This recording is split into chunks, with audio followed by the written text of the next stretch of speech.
Before we begin tonight's meeting, I would like to welcome everyone to our virtual meeting, and I would like to explain this meeting format. Tonight, we have our City Council members with us and staff visible on a live video feed. Members of the public have been invited to comment on Wheat Ridge Speaks in advance of the meeting, or to participate live through a web link or by calling in on the telephone. All members of the public who are participating live have been muted at this time. When the time for citizens' right to speak comes, I will unmute all members of the public and I will ask you to speak in order based on the first letter of your last name. Further instructions will be provided at that time. When we unmute the public, please keep background music and noise to a minimum. You may choose to mute yourself through your own device if you do not plan to speak at the meeting. We recommend you simply view the meeting by watching live on Channel 8 or wheatridgespeaks.org. If you do plan to speak this evening, when you speak, please clearly state your first and last name, please spell your last name, and give your street address for the record. Because of this virtual format, I will request from council a motion to waive council rules so we may receive public comment on both agenda items and non-agenda items at the same time during citizens' right to speak. That we limit public comments to 3 minutes per speaker for both agenda and non-agenda items, and that we do not permit the donation of time to another speaker. When there are no more speakers, I will close the time for public comment and public participants will be muted. We appreciate your patience with this virtual format. Our staff and counselors have rehearsed this and we hope that it's a success for everyone. With our in-person meetings, we hope that we create a friendly and respectful atmosphere for all public dialogue. And we appreciate your help in making this all possible. Thank you. I will now call to order the City Council meeting for the City of Wheat Ridge, Colorado for March the 30th, 2020. You will now see an image of our flag on the screen appear. When it does, I ask you to stand as you are able and join with me for the Pledge of Allegiance to the flag.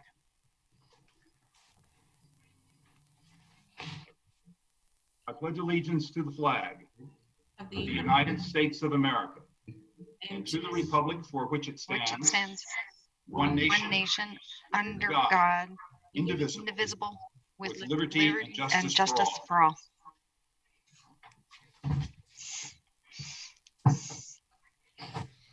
Thank you. I will ask the clerk to call the roll of the members.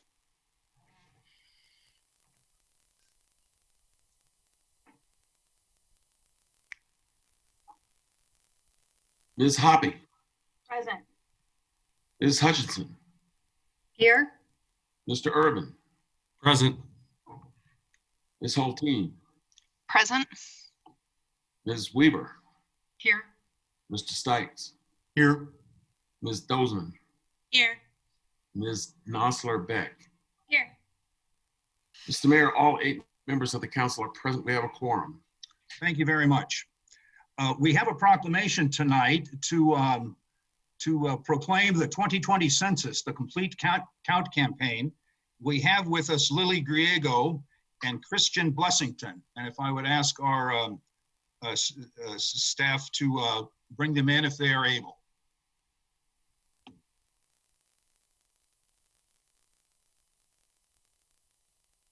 Thank you, Mayor, for having us tonight, Christian. Thank you. I'm going to go ahead with the proclamation. This is a proclamation for the 2020 Census, the Complete Count campaign. Whereas April 1st, 2020 is Census Day for the United States of America, pursuant to Article 1, Section 2 of the United States Constitution. And whereas an accurate census is required for the proper allocation of representatives within the legislative bodies of the United States House of Representatives and the Colorado State Legislature, and is used as the redistricting of voting districts. And whereas correct apportionment of federal dollars for health, education, transportation, child and elder care, emergency preparation and resources, public and social support programs of all types, and kinds depends upon complete and accurate age, population, and other ethnic and demographic information gathered every 10 years. And whereas accurate census information is critical to planning for future growth, development, and social needs of the city of Wheat Ridge, and whereas Census Day is April 1st, 2020, and whereas Wheat Ridge residents are encouraged to participate in the city of Wheat Ridge's response rate challenge to beat the 2010 census count by 3% by April 30th, meaning that at least 3,185 should be counted by April 30th. And whereas invitations to respond to the 2020 census have been delivered to each housing unit, including for the first time, a way to respond online, and each response should take less than 10 minutes. Now, therefore, be it resolved that on behalf of the City Council, I, Bud Starker, Mayor of the City of Wheat Ridge, Colorado, by virtue of the authority vested in me, do hereby proclaim April 1st, 2020 Census Day and encourage all Wheat Ridge residents to complete the 2020 census by April 30, 2020 to ensure that all Wheat Ridge residents are counted. Witness thereof in this 30th day of March, 2020, Bud Starker, Mayor. So I would, not a lot of applause now, but I'm sure there's, and I would like to turn this over to Lily Griego with the United States Service. Lily, can you say a few words for us? First of all, I want to say thank you. I literally was in two places at once. I'm trying to find silver linings and things. So if you heard me or saw me pull my earbuds out, I just finished a teletown hall with 70,000, I think they said, invitees and 7,000 callers with Congressman Ed Perlmutter. And so I was trying to be with you all. And as a Wheat Ridge resident for almost 20 years, I believe, this is exciting. I'm very excited, and I see lots of familiar faces and faces that I'm very pleasantly excited to see in computer doing what we can to keep things normal. So the congressman just spoke about keeping some sense of normalcy. I also want to express extreme gratitude. Christian Blessington works for me, and he's on the Colorado team. We have 30 members of the Colorado team, and you all have just been amazing. Your team has been amazing. Christian speaks very highly of the work in the city of Wheat Ridge. And I just saw the t-shirt for Wheat Ridge, and I feel bad I didn't put it on. So we got that over today. Yes. So I just want to express that I also have, that's fantastic. Everybody has them. I want to express our extreme gratitude that the city of Wheat Ridge, your elected officials, your staff has recognized the importance of the 2020 census in bringing $675 billion back to local communities every single year. We also have the opportunity to possibly, I just said this on the Congressional 7 call, possibly get another congressional seat in Colorado. The population projections predict that that's what's going to happen, but we don't know anything until we see the final count. And I did mention, given this global pandemic, we just don't know what the future holds and what our numbers are going to look like across the country. So that's determined by population count. And so Colorado had for a very long time just been looking at what our numbers would look like. I think given the global pandemic, we are now looking at what our country looks like.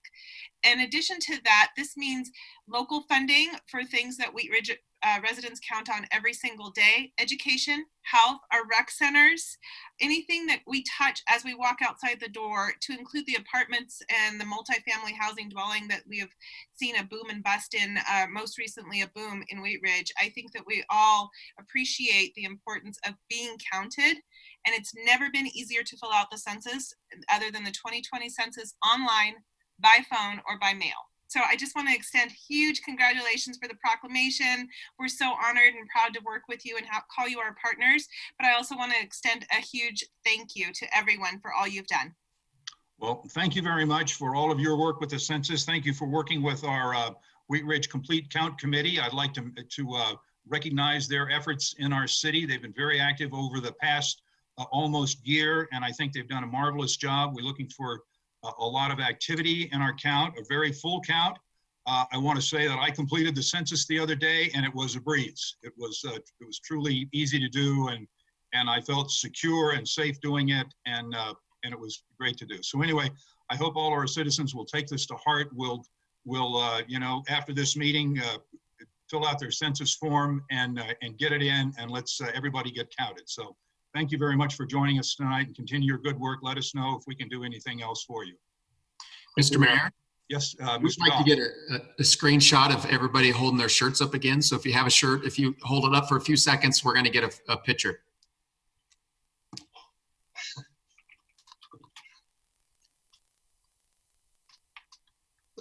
Perfect. Got it, Ally? Thank you. Okay. Thank you, Mr. Goff. And thank you, Ms. Griego. Thank you so much. Whoops. We lost council member Hulteen too, so we'll try to get her back here. Okay, let's, while she's doing that, let's see if we could go on to the approval of the minutes. Is she back with us? Not yet. Counselors, in your packet, let's wait a minute for Ms. Hulteen and see if she can get back on. I'm not sure where she might have gone.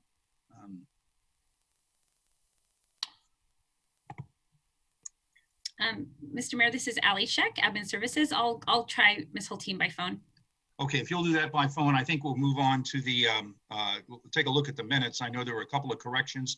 You have before you the City Council minutes of March 9th, 2020, and the City Council minutes of what's called the Emergency Special City Council meeting of March 13th. Did we have any corrections from council on these minutes? And I had one correction that I wanted to make on the City Council minutes of the Emergency Special Session of March 13th. Was not an emergency special session, just a special session. So if you would, Mr. Clerk, make that notation on there. Ms. Mayor. See, I don't see Ms. Hulteen. I should be on. Can you hear me? I hear you, yes. Okay, yep. Okay, are you joining us by audio? For some reason, the Zoom meeting is not connecting on my computer, so I've called in on my phone. Okay, we will note that and move on from there. If you have any other issues, please let us know. I will. Thank you so much. Thank you. We will move to the approval of the agenda. Are there any corrections? And I understand that Ms. Hoppy, you had something that you wanted to add into the agenda.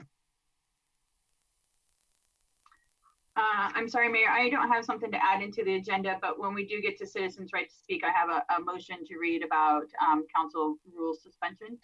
Very good. Mr. Urban, did you have something you wanted to add into the agenda? Thank you, Mr. Mayor. I would like to add an item at the end of the agenda to place a 30-day ban effective on April 1st on short-term rentals within the city of Wheat Ridge. Okay. Without objection, we will add that to the agenda. We are now at citizens' right to speak. We have waived council rules to provide comment now on both agenda and non-agenda items. Mr. Mayor, I need Yes, to make ma'am. the motion. I need to make the motion first. I'm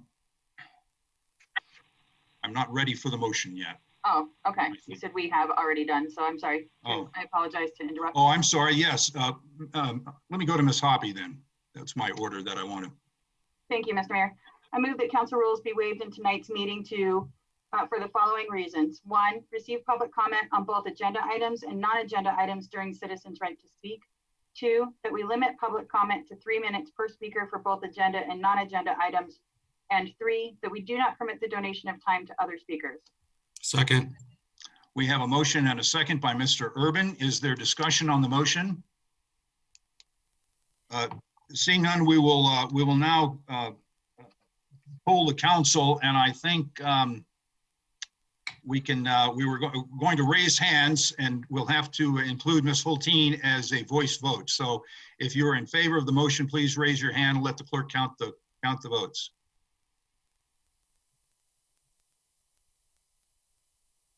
And Ms. Hulteen, how do you vote, aye or nay? Aye. Mr. Mayor, the motion has passed unanimously. Thank you very much.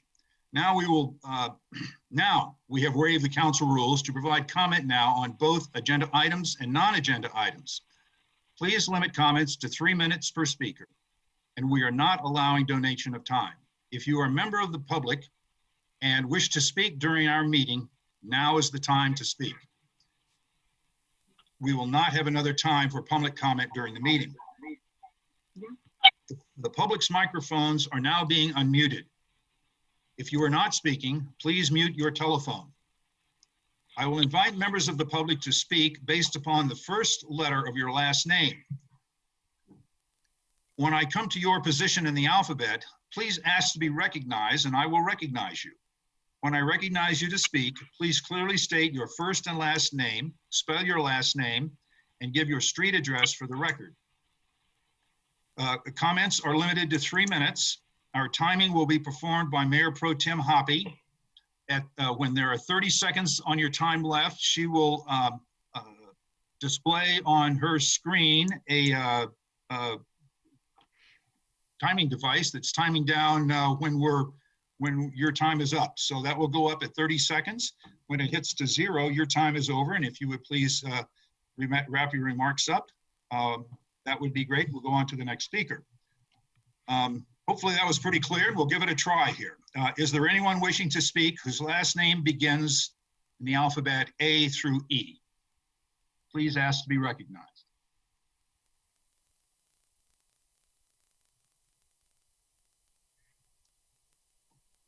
I hear none.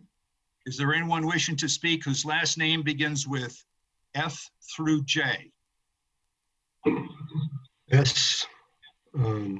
This is Ihor Figlis. Okay, Mr. Figlis, please, you're recognized. Please give us your name and begin. All right, Ihor Figlis, F-I-G-L-U-S. I live at 9775 West 36th Avenue. I have a comment actually about the format of these meetings and some issues that are coming up.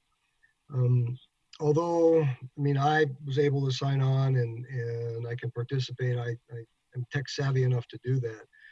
I feel that the majority of the public, really hasn't caught on to this. And unless I know that, like up and down my street, there are people who, if you hold their hand and walk them through it, they'll be able to do it. But until such time, the participation expected through this method is going to be pretty limited. And therefore, I think there are issues that are coming up in the future that the city council should postpone. Namely, I think public hearings on issues like rezonings should be postponed until such time as normal hearings can be made. One of the things about the public, besides this particular technological hurdle, is that people who are accustomed to this, especially community planning, Wheat Ridge City, and so forth, who are doing presentations, they have the wherewithal. They are able to put together the PowerPoint presentation or whatever it is that's going to be presented. Whereas the majority of the public is really unable to do that, and they rely on the actually being able to come to the city council chambers and to present themselves and to see everybody face to face.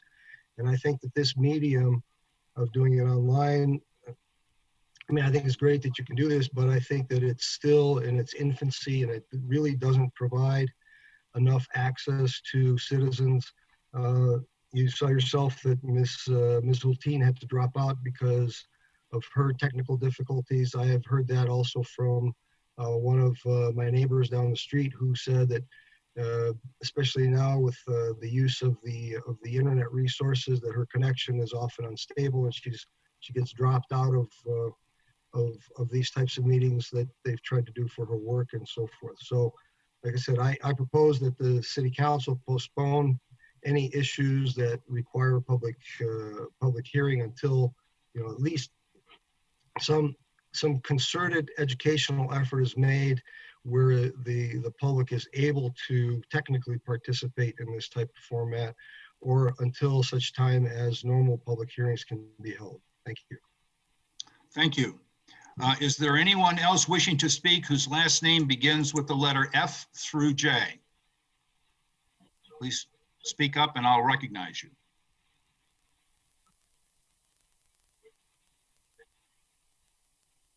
I don't hear anyone for F through J. Is there anyone wishing to speak whose last name begins with K through O? Is there anyone else wishing to speak whose last name begins with the letter F through J? Recognizing Chris Miller.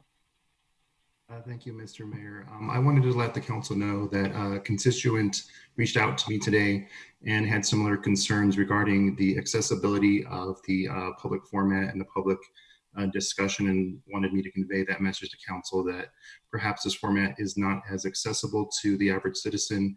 And they also requested that certain types of decisions be delayed until a more normal format could be put in place. Thank you, Mr. Miller. Is there anyone else who would like to speak whose last name begins with the letters K through O?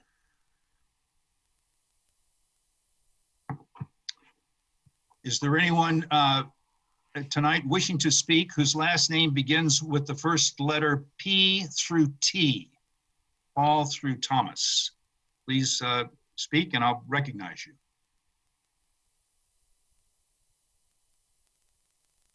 I don't hear anyone. Is there anyone wishing to speak whose last name begins with the letter U through Z? Please ask to be recognized and I will recognize you.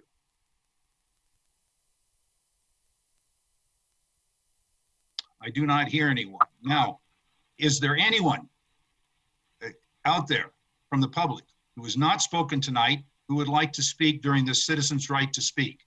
Please speak up and I'll recognize you.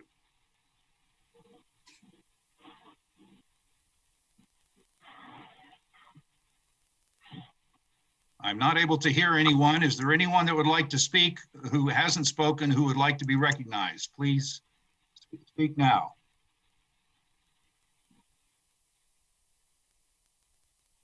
Okay, well, I don't hear anyone else that wants to speak, so I'm going to close the citizen's right to speak at this time. Thank you. Okay, before we continue on with our agenda, I would like to explain how we will vote on items tonight. Once we have a motion and a second, all council members in support of the motion will be asked to raise their hands and keep them raised visibly until the clerk acknowledges that he has recorded those votes. The clerk will then ask any counselor who is opposed to the motion to raise their hands and count the no votes, and then he will ask for any members abstaining. The clerk will tally the votes and then read the results of the votes. This will be our protocol for tonight, and if we are not able to do that, we will move to a roll call poll vote of the members. Okay, we will now continue with our agenda. The consent agenda, we have none. We do not have any public hearings and ordinance on second reading tonight. We do not have any ordinances on first reading. We do have decisions, resolutions, and motions. And number one, Ms. Hoppy, would you please introduce number one? Thank you, Mr. Mayor. I'd be happy to. I do want, there's Ms. Nosler-Beck. Hello. Item number one, resolution number 17-2020, a resolution amending the fiscal year 2020 general fund budget to reflect the approval of a supplemental budget appropriation in the amount of $15,630 for the purpose of accepting grants for the promotion of the 2020 census. At issue, the 2020 census is an important and significant event, and the U.S. Census Bureau relies on local agencies such as the City of Wheat Ridge to promote the census to its residents. As such, the city has been successful in securing funding to help with the promotion of the census, and this budget supplemental request will be fully offset by grant revenue. Thank you. Mr. Goff, do we have any further presentation on this? We don't. Ali Sheck, our Administrative Services Director, is here to answer questions if there is any. Okay. We have already taken public comment on this, so I will open this up to the floor for questions from counselors. If you have a question, please raise your hand. Mr. Mayor. Yes, sir. Mr. Kirkpatrick. I just received a text message saying that Channel 8 is down and no one off of this call can see what we're doing here or hear us. Okay, thank you for... Clerk, I'm not sure what the implications of that are. I just thought you should know. Mr. Dahl, does this impact our meeting? Pardon me, no, we've made this meeting available to the public by telephone as well. One thing that council could consider, since I do know that people rely heavily on Channel 8 in the city, you might consider a 5-minute recess for the purpose of seeing if we can get cable Channel 8 back up. I think that might be recommended, especially where the agenda is not particularly heavy and we likely have the time for that. Without objection from council, then I will order us a, let's say about an 8-minute meeting. We will reconvene at 7:35. Zach?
This up to council for questions.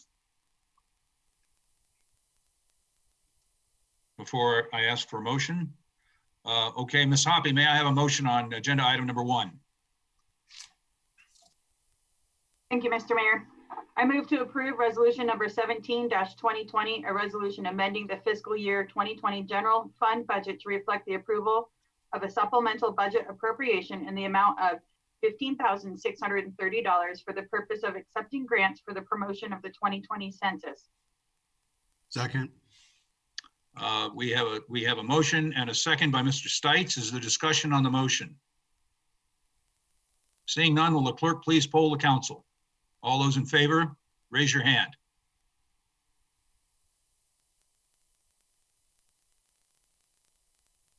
Ms. Hulteen, how do you vote? Aye. Mr. Mayor, the motion has passed unanimously. Thank you very much. We'll move to agenda item number 2. Ms. Dozeman, please introduce this item. Yes, thank you, Mr. Mayor. Resolution number 18-2020, a resolution of the City of Wheat Ridge, Colorado, approving the use of electronic consent for signatures on ordinances, resolutions, contracts, and other instruments requiring the city's signature. At issue, the current health emergency COVID-19 is necessitating that city elected officials, staff, and contracted employees work remote. Therefore, it is challenging to procure physical signatures on important documents. This resolution resolves this by allowing for electronic consent for signatures. Thank you, Mr. Goff or Mr. Dahl. Do we have a presentation on this? Mr. Dahl may have a few words to say. Mr. Dahl? Thank you.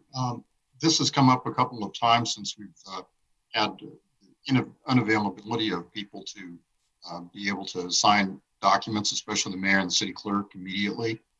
And other people rely on those signatures, people the city contracts with, other governments, really just anything where there's an instrument that the city needs to execute that then goes to others so that things can be bought and purchased and procured, and we can work with other governments and the various operations of the city can continue. So this resolution allows instruments to be approved electronically simply by an email consent from the required signer, in most cases to the city clerk. And the city clerk's allowed to also consent electronically, so that as soon as those consents are in place, the document is considered effective. And the physical signature can be affixed at a later time, but that doesn't change its effectiveness. And this is something that I think other people are doing. The Secretary of State's office has noticed this and promulgated some regulations around notary certificates. You'll notice that the Section 1 of the resolution allows documents that call for a notary to be authenticated by the electronic signature of the city clerk, because that's really what notaries do. They just say that you're affirming the person who signed it is that person. This allows the city's work to continue uninterrupted, and people we work with to rely on the actions the city takes in an uninterrupted way. Thank you. I will open this up for any questions from counselors of staff. Ms. Dozeman. Thank you, Mr. Mayor. Would this also apply to any documents that citizens are trying to procure, and if they need to sign something electronically, whether that's permits or I'm not sure what that might necessitate, but I've had a constituent ask about that. Mr. Dahl. By its terms, it doesn't, all it does is electronically authenticate or allow the electronic signature of documents by city officials. There's no reason that it couldn't be broadened, and I'm happy to help council with that as an amendment to include that documents to be filed with the city can be filed electronically. I'd like to carve out from that documents filed with the municipal court. I think the municipal court's dealing with this issue separately, and I wouldn't want to have the council's kind of changing the rules for criminal procedure. But we certainly could, when the appropriate time comes for action, I can suggest an additional sentence or that would additional section that would allow citizens to file documents electronically without the requirement of physical signature. Thank you. Thank you. Additional discussion? Mr. Mayor, is that? Mr. Urban? Oh, thank you, Mr. Mayor. Would that be, do we need to make that amendment right now, or would that just be? Well, I think it'd be appropriate for us to put a motion on the table, and then we could amend it at that time. Okay. We currently don't have a motion on the table, but if there's no further discussion, I will ask Ms. Dozeman to provide us with a motion, please. I move to approve resolution number 18-2020, a resolution of the city of Wheat Ridge, Colorado, approving the use of electronic consent for signatures on ordinances, resolutions, contracts, and other instruments requiring the city's signature. Second. We have a motion and a second by Mr. Urban, and now is there discussion on the motion? I move to amend the motion to include signatures by resident or by citizens and non-city officials. Second. Okay, could we, as part of that, go to Mr. Dahl first and see if that's good language, or do we need to wordsmith that any? I suggest that the language that Council Member Urban is wanting to add would be a new sentence at the end that would say documents and other instruments filed by citizens requiring signature may be similarly filed and electronically approved.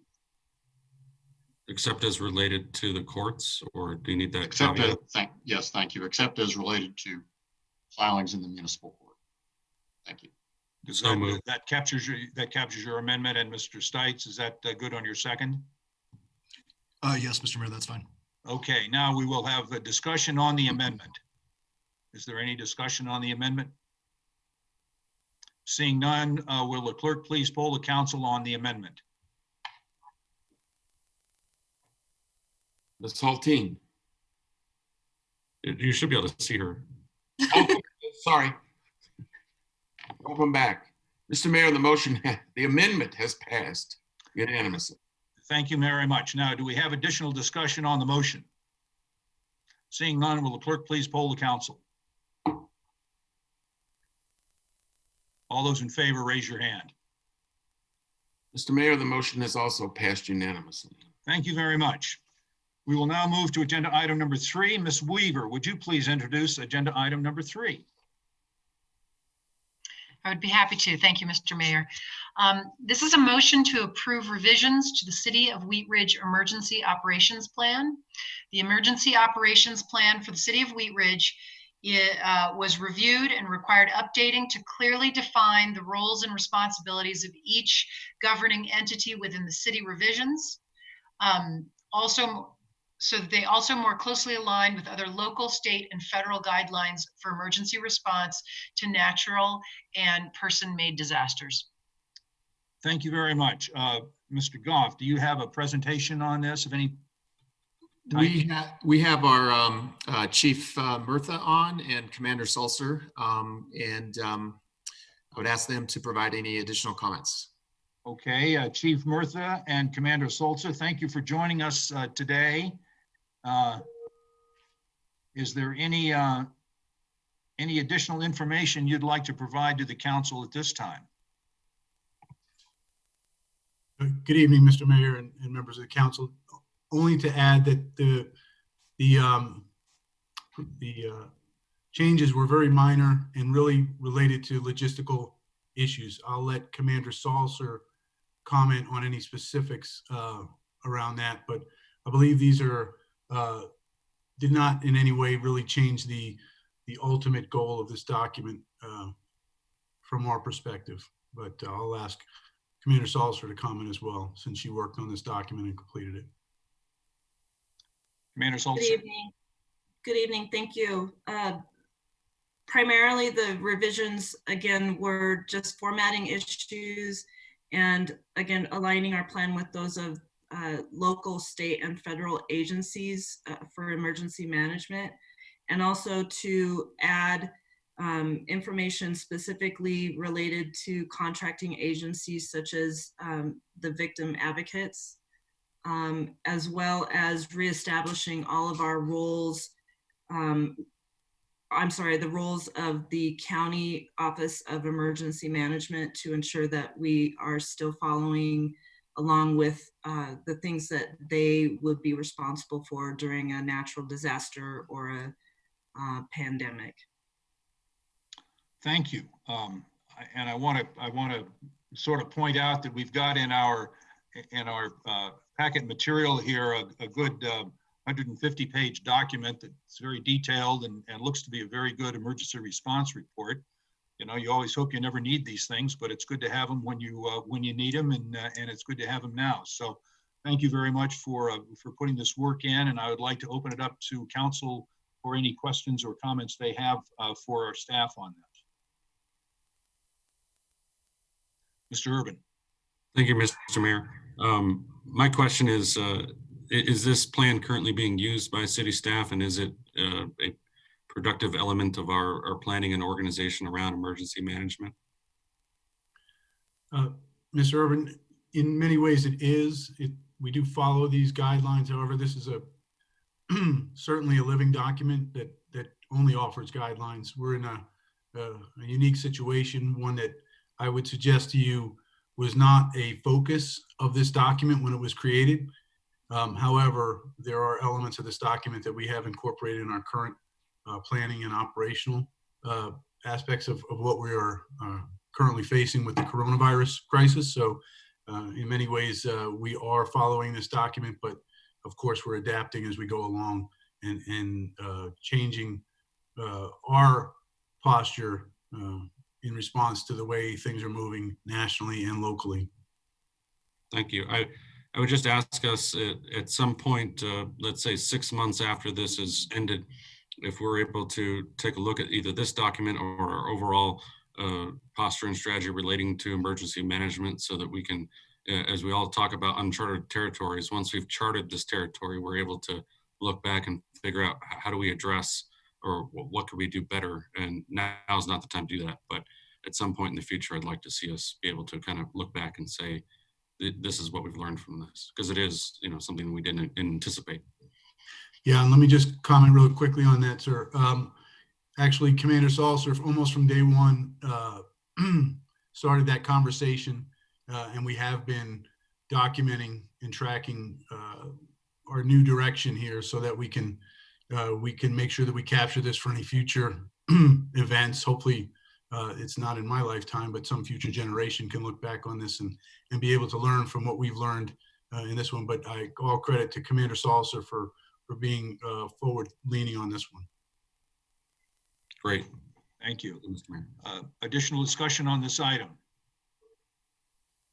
Okay, hearing none. Ms. Weaver, a motion is in order. Thank you, Mr. Mayor. I move to approve the revisions to the City of Wheat Ridge Emergency Operations Plan. Second.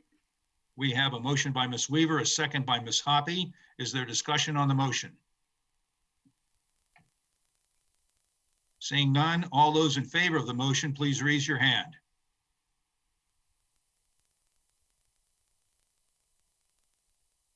Mr. Mayor, the motion has passed unanimously.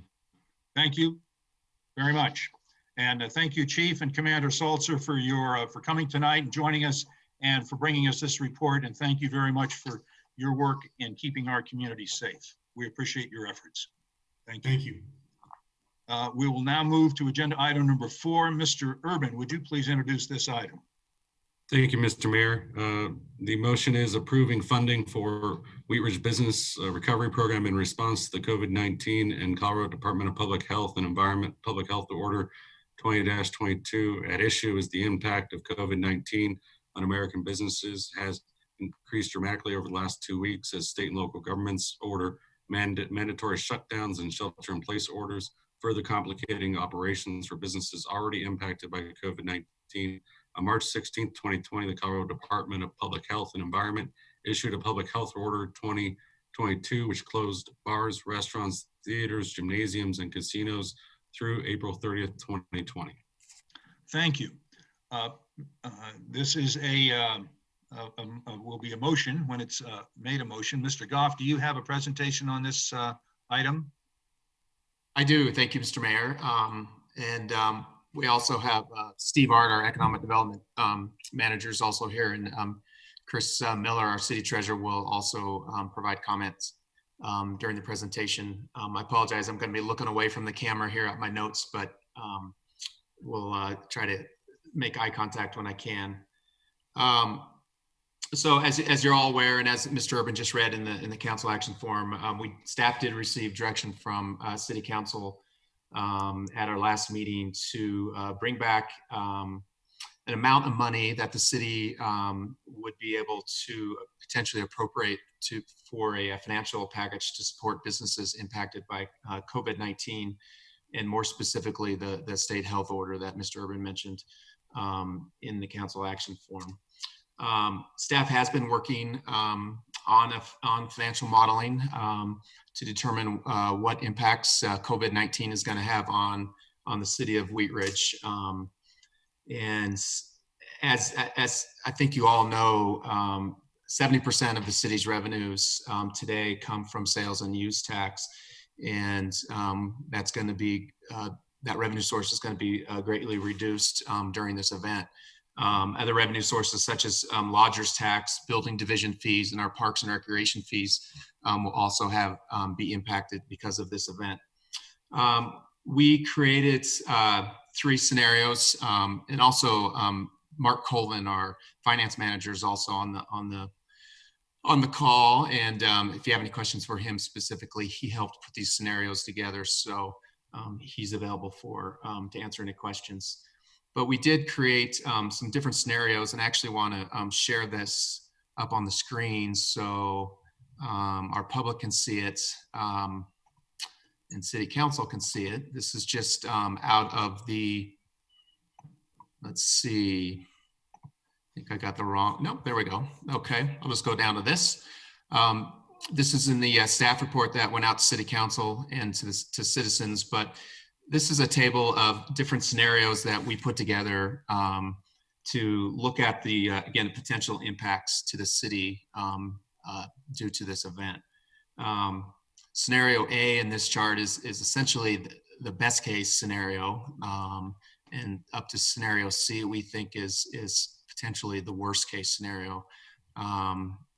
It, hopefully it doesn't get worse than that. We just don't know at this time. And I just want to caveat all of this that we're talking about this evening. There's a lot of unknowns, and we're very early on into this. And these are estimates and projections based on what we're hearing.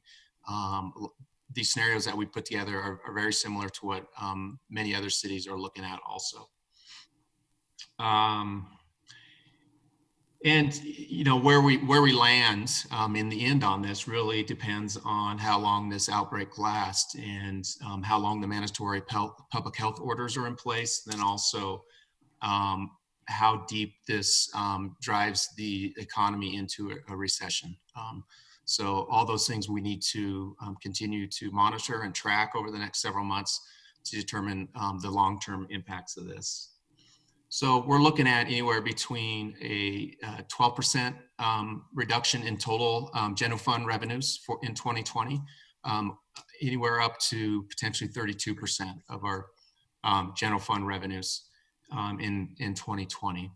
And I'm not going to go through all these assumptions. We can talk about it if you have questions, but you can see it there on the screen. Again, the assumption scenario A is the impact or the COVID-19 event is shorter lived, and people get back to shopping and eating at restaurants a lot sooner.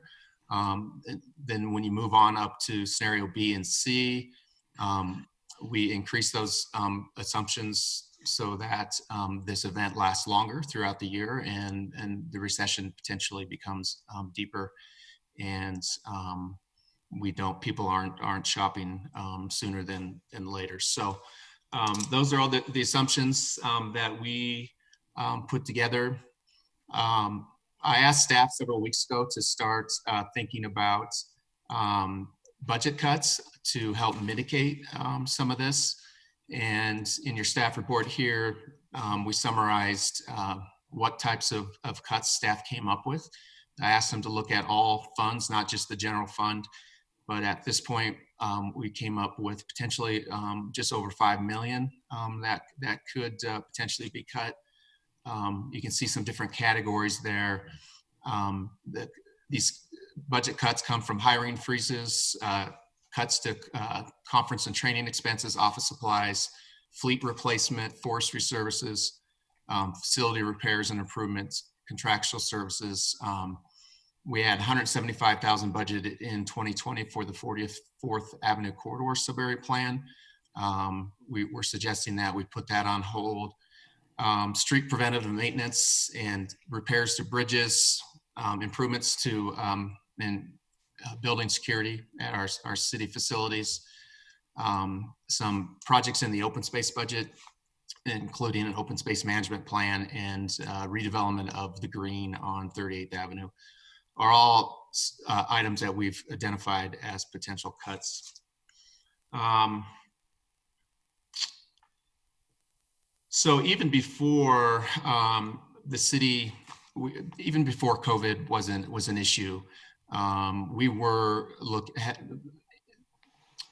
at our budget and looking for areas that we could projects we could defer in 2020, and potentially projects we could eliminate, because we have a couple other city financial obligations that we need to make sure that we can take care of in this next year or two. And those projects are, the first one is the I-70 hook ramp project.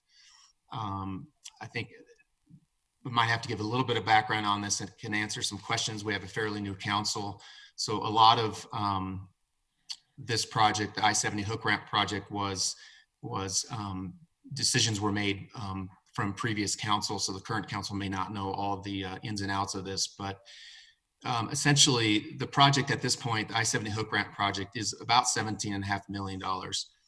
We have we have $10 million available in the city's 2E bond fund that goes toward that project. But we entered into an agreement with the developer of this site that the city would pay the difference between the project costs and the 10 million. And then the city would be reimbursed once the developer issues bonds for the project. At this point, the developer has not issued bonds. We're hoping they're going to do it this year.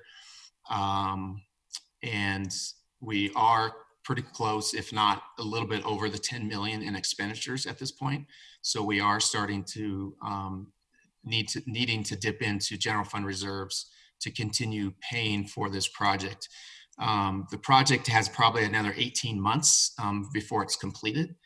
So the full difference between the 10 million and the 17.5 million will not all come at once. It'll be expended over the next year and a half. So we're going to have to figure out how to cash flow that project also. So as I mentioned before, we've been looking at other budget cuts also to deal with this obligation. And now we have the COVID issue on top of that. The second project that we have a financial obligation for in the next couple of years is the Wadsworth Improvement Project. It's estimated that project is about $45 million. And we have enough grants and other funding to cover the 45 million, but the project hasn't been bid out yet. This project will be bid out this summer.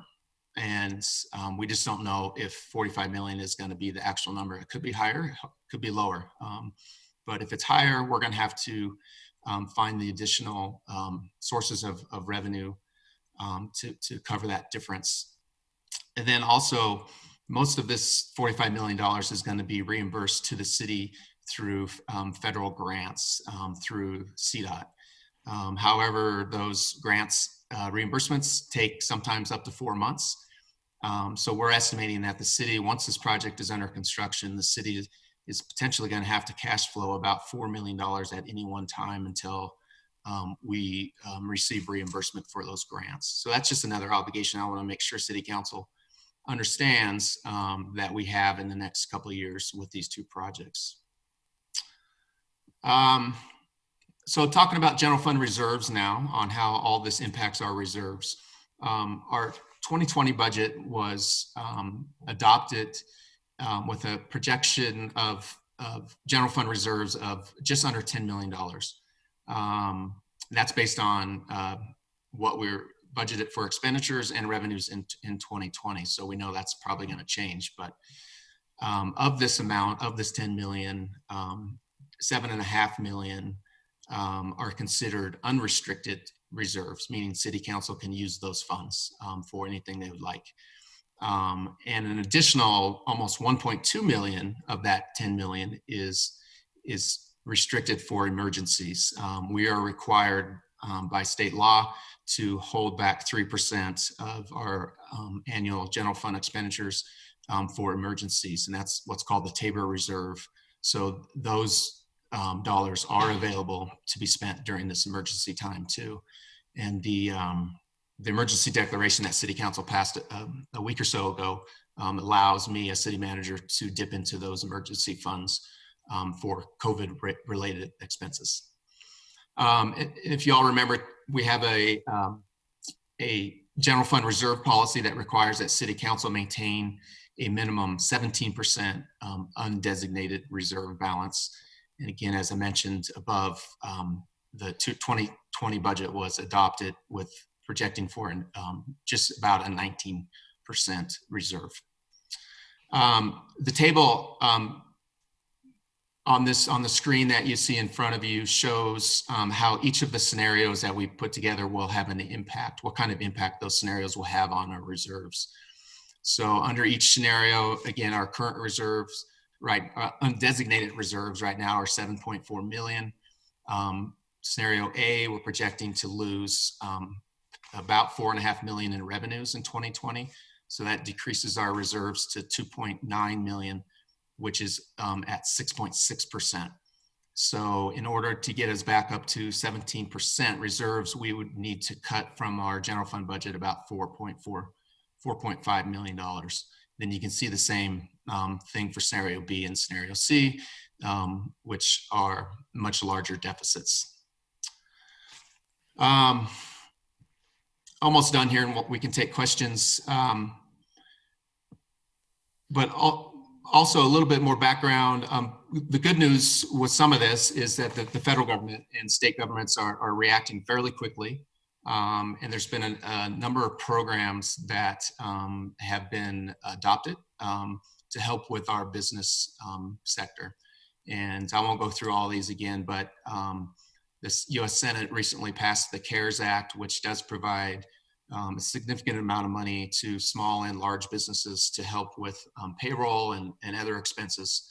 And the good news is with one of these payback protection programs is the loan is forgivable if the businesses keep on their employees that they currently have hired. So, so there's some good resources here. There's some individual tax relief. There's enhanced unemployment benefits that are being provided.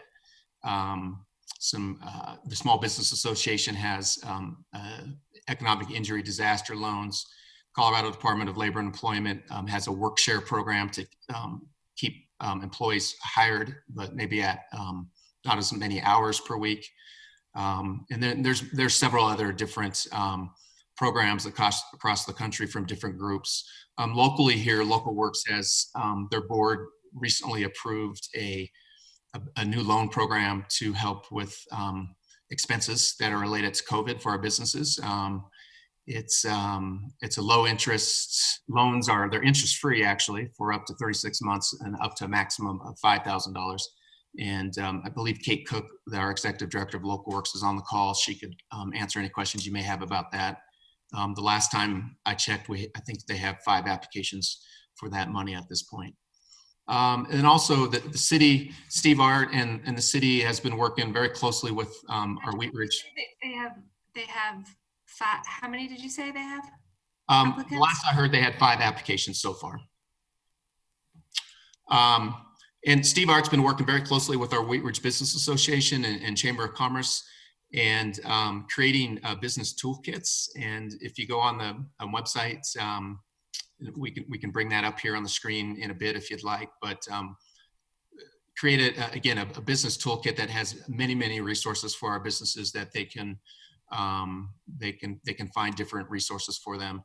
We've also created an Eat Ridge website that is promoting our restaurants and bars that are currently serving for takeout, and they're also working on a Biz Ridge site that is going to promote other types of businesses that are still also providing service during this shutdown. So we're trying to promote our local businesses as much as possible, and also provide them with the resources that they need to provide some financial assistance. So in wrapping up, and then I'll turn it over to, I think Chris Miller may have a few things, and we'll see if Steve Art has anything. I think we need to be very cautious and very prudent during this time. I'm a little nervous of the long-term impacts that this is going to have on our local finances. There's just, I think, too many unknowns at this time to make too many big decisions. However, I do know City Council has a desire to help our businesses as much as possible and as quickly as possible. So I think our budget could handle potentially up to $250,000 immediately to put into some type of business recovery program. And I think we could absorb that at this point, and then keep an eye on the economy and our budget and our revenues over the next several months. And we can always come back and look at additional assistance if we think we can do that. With that, Mr. Miller, are you still on? I'll stop. Yes, thank you. Stop sharing this. Chris, did you have something? Oh, yes, I wanted to kind of add on to what Patrick said a little bit and remind the council, give you an update, might be more appropriate of a word, but at the last meeting I had mentioned that I was working with the city team to develop a program for businesses in Wheat Ridge to request an extension to pay their sales tax. We've moved forward with that, and we have put a form on the website, on the city website, under the business. Oh, sorry, I just lost it. I'll bring it up in a moment, but essentially businesses can request an extension to pay their March, April, and May sales tax for a 90-day deferment. This process does not waive the sales tax that's due. It only waives the payment for an additional 90 days. As you know, or many of you may know, the IRS is giving individuals an extra 90 days to file their tax return. The state of Colorado is doing the same. I reached out to some other municipalities, Golden, Arvada, Lakewood. They all are providing similar programs in their municipalities in order to provide some relief for business owners who are directly affected by this. I've asked the city team to pull some numbers. It looks like there's about almost 1,000 businesses in the city that would qualify for this. Of course, we wouldn't let somebody like King Soopers, who's doing very well, give them an extension to pay, but we would look at the smaller businesses, especially in the food service industry, the bars, the taverns, gymnasiums, and there's also some small businesses in the retail sector that have been greatly impacted. So we hope that this program will provide a little bit of relief and give them some extension. At this point, it's about keeping everybody afloat, giving them a little bit of cash flow to keep them going and hopefully keep their employees employed at this time. So I just wanted to give you all an update on that. I've also looked at the payments that have come in to try to estimate the impact. At this point, I think I'd agree with Patrick, the city manager, that it's just far too soon to tell. We've only received about 93 less sales tax returns at this point over the same period last year, and that equated to about $100,000 reduction in payments. So this really didn't get rolling until about mid-March. So we won't know a heck of a lot about the sales tax impact until the March returns are due on April 20th. So I really want to echo what Patrick said. I think it's a little bit too early to really measure how much this is going to be an impact. I feel that the estimations of the finance team are more than reasonable. I've looked at the numbers, and that kind of is lining up with what I'm seeing. As you know, I work for the city of Denver, and we're seeing similar things. A few years ago in the Great Recession, we had double-digit declines in our sales tax revenues, and that led to things such as reduced hours at libraries, reduced hours at DMVs, furloughs, layoffs, and so forth. This is not good. So I think that everything that the city's putting into place now, they're, I would say, tapping the brakes. They're not slamming on the brakes yet. They're doing the right thing. They're identifying things that can be deferred. A hiring freeze, I think, is a great idea.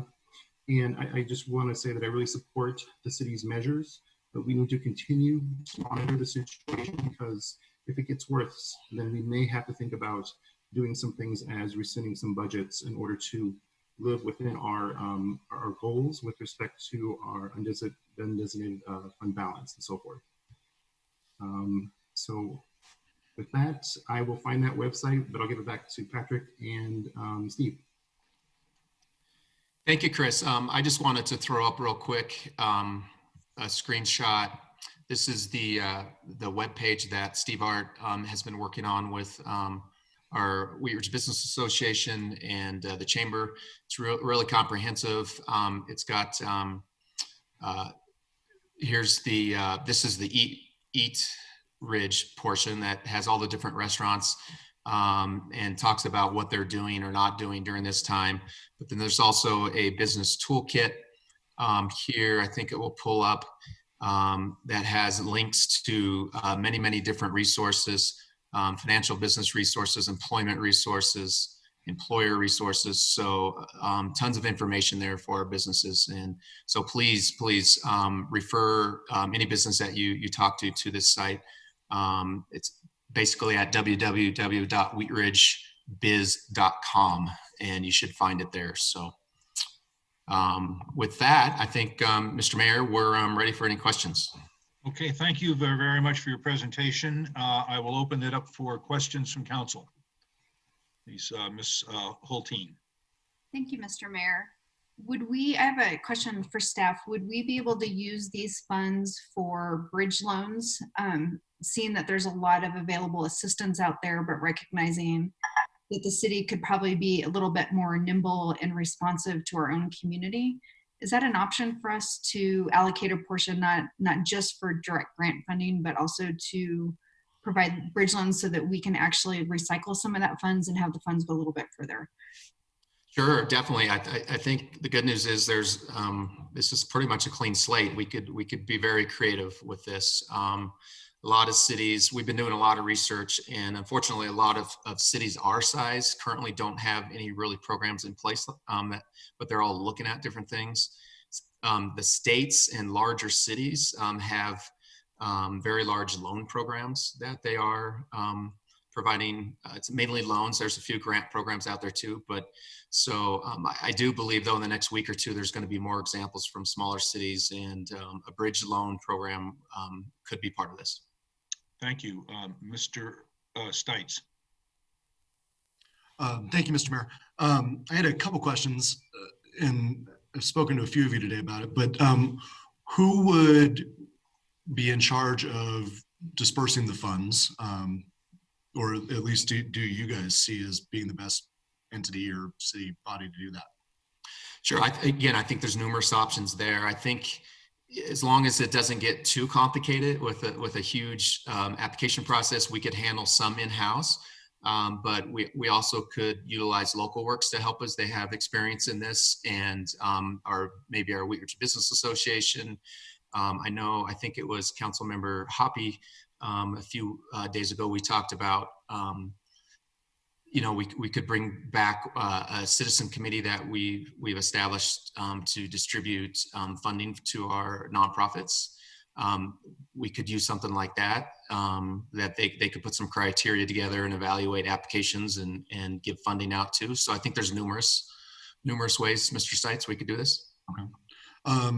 I had a couple suggestions, and Ms. Hoppy and I spoke about it too. The outside agency committee was one that we came up with. The Wheat Ridge Business District, which already gives grants to businesses, would be one suggestion. And then I think there was a hybrid of taking a couple people from the business association, maybe the business district, the chamber, and maybe the mayor or the treasurer, somebody to chair that might be a good idea. And then I would support maybe using some of the funds for, like Ms. Hulteen said, short bridge loans for people waiting to get their funds, but maybe also half or something going to grants, or maybe a mixture of maybe a grant that maybe a 20% grant followed by a loan or something like that that could be paid back. So I wish we could do more, but I agree that this is about the right amount of money to put to this. So thank you. Thank you. I'll go next to Ms. Hoppy. If you would like to speak, raise your hand and I'll put you on the list. And I've got you, Mr. Urban. Ms. Hoppy. Thank you, Mr. Mayor.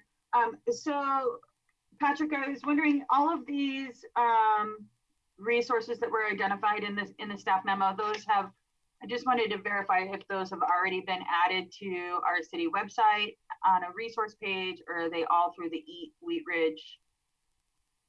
Like, are there two places or one place where people can look? Our website is linked, or the Wheat Ridge site is linked to our city website. So if you go to the city website, you can link directly to the business association site that has all these resources on there.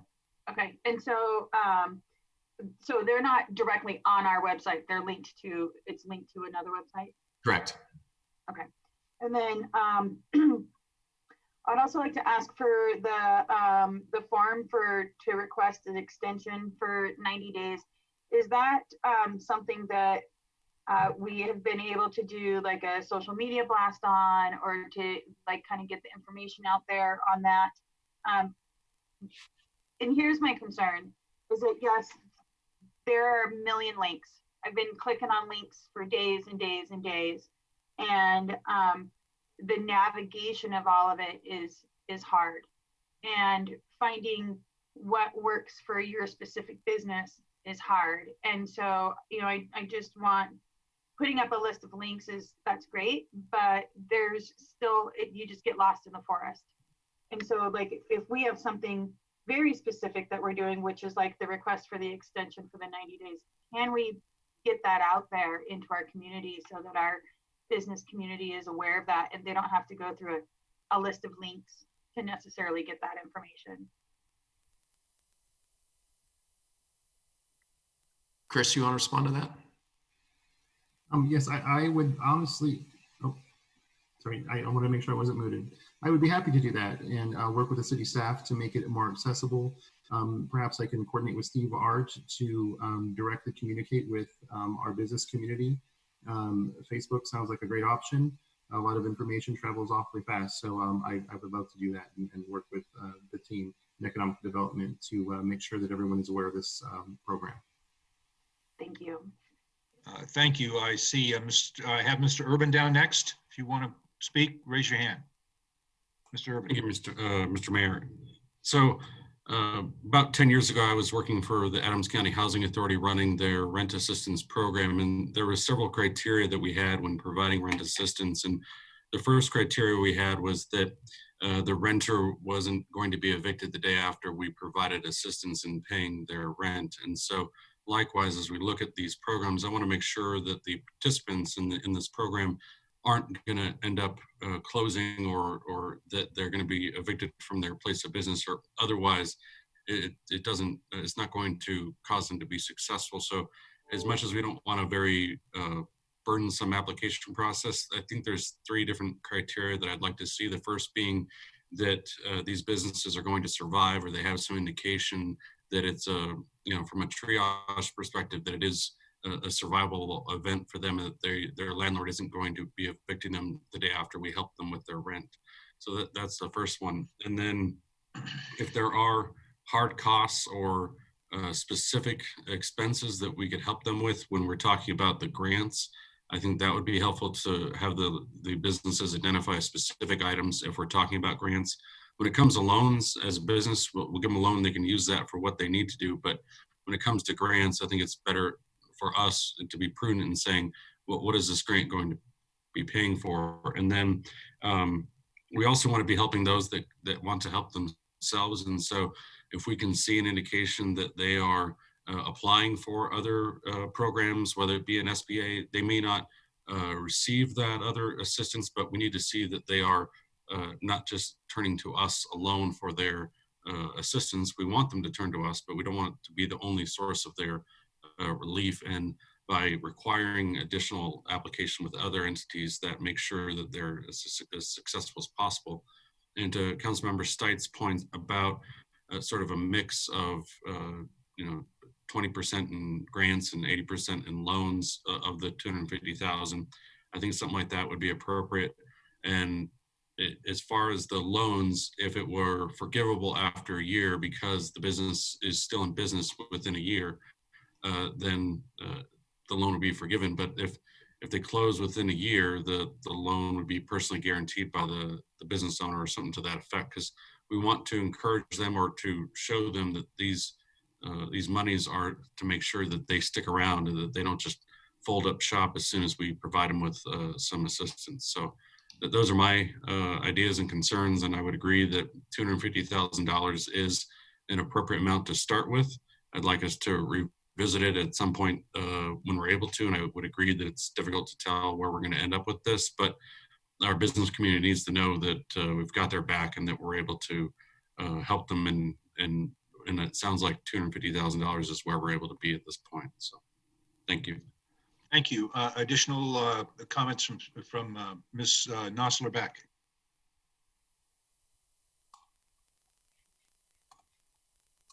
I just wanted to kind of piggyback on everybody else's comments.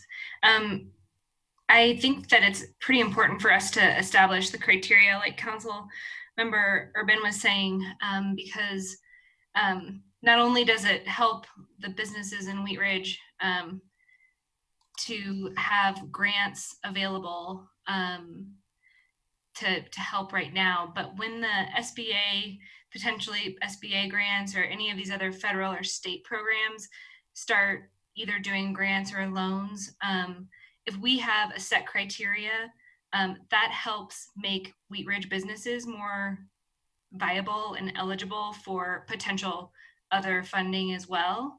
And so sometimes it helps out the SBA if they come in and they can see that the city of Wheat Ridge has already said, this is a business that we've given a loan to our grant, then they consider that an investment, and it helps speed up the process. And so it's getting into how the sausage is made, but 18 months down the road, that's when we're going to be looking back, and that's when this SBA federal dollars will actually start hitting the streets here, hopefully in Wheat Ridge. Additional comments? Ms. Hulteen and then Ms. Dozeman. Thank you, Mr. Mayor. So I spent a good part of yesterday and today talking to about 12 different business owners in District 2 just to better understand, what are they doing? What are their immediate needs? What are their longer term concerns? And the hardest position we're all in right now is we have no idea how long this is going to last, what this is going to look like in 30 days or 60 days or 90 days. So I really appreciate that we're in a position right now to look at something quick. And I hope that we as a city can leverage the fact that we can work with our local businesses and be quick and nimble in a way that the state and federal government maybe can't be quite as quick with. The thing that I realized after talking with everyone is that, I've run a very small business. A lot of us on council actually are business owners. And I realize for me to feel like I have any like real expertise in understanding how to best allocate the funds to whom and what that criteria is, I just realized is pretty complicated.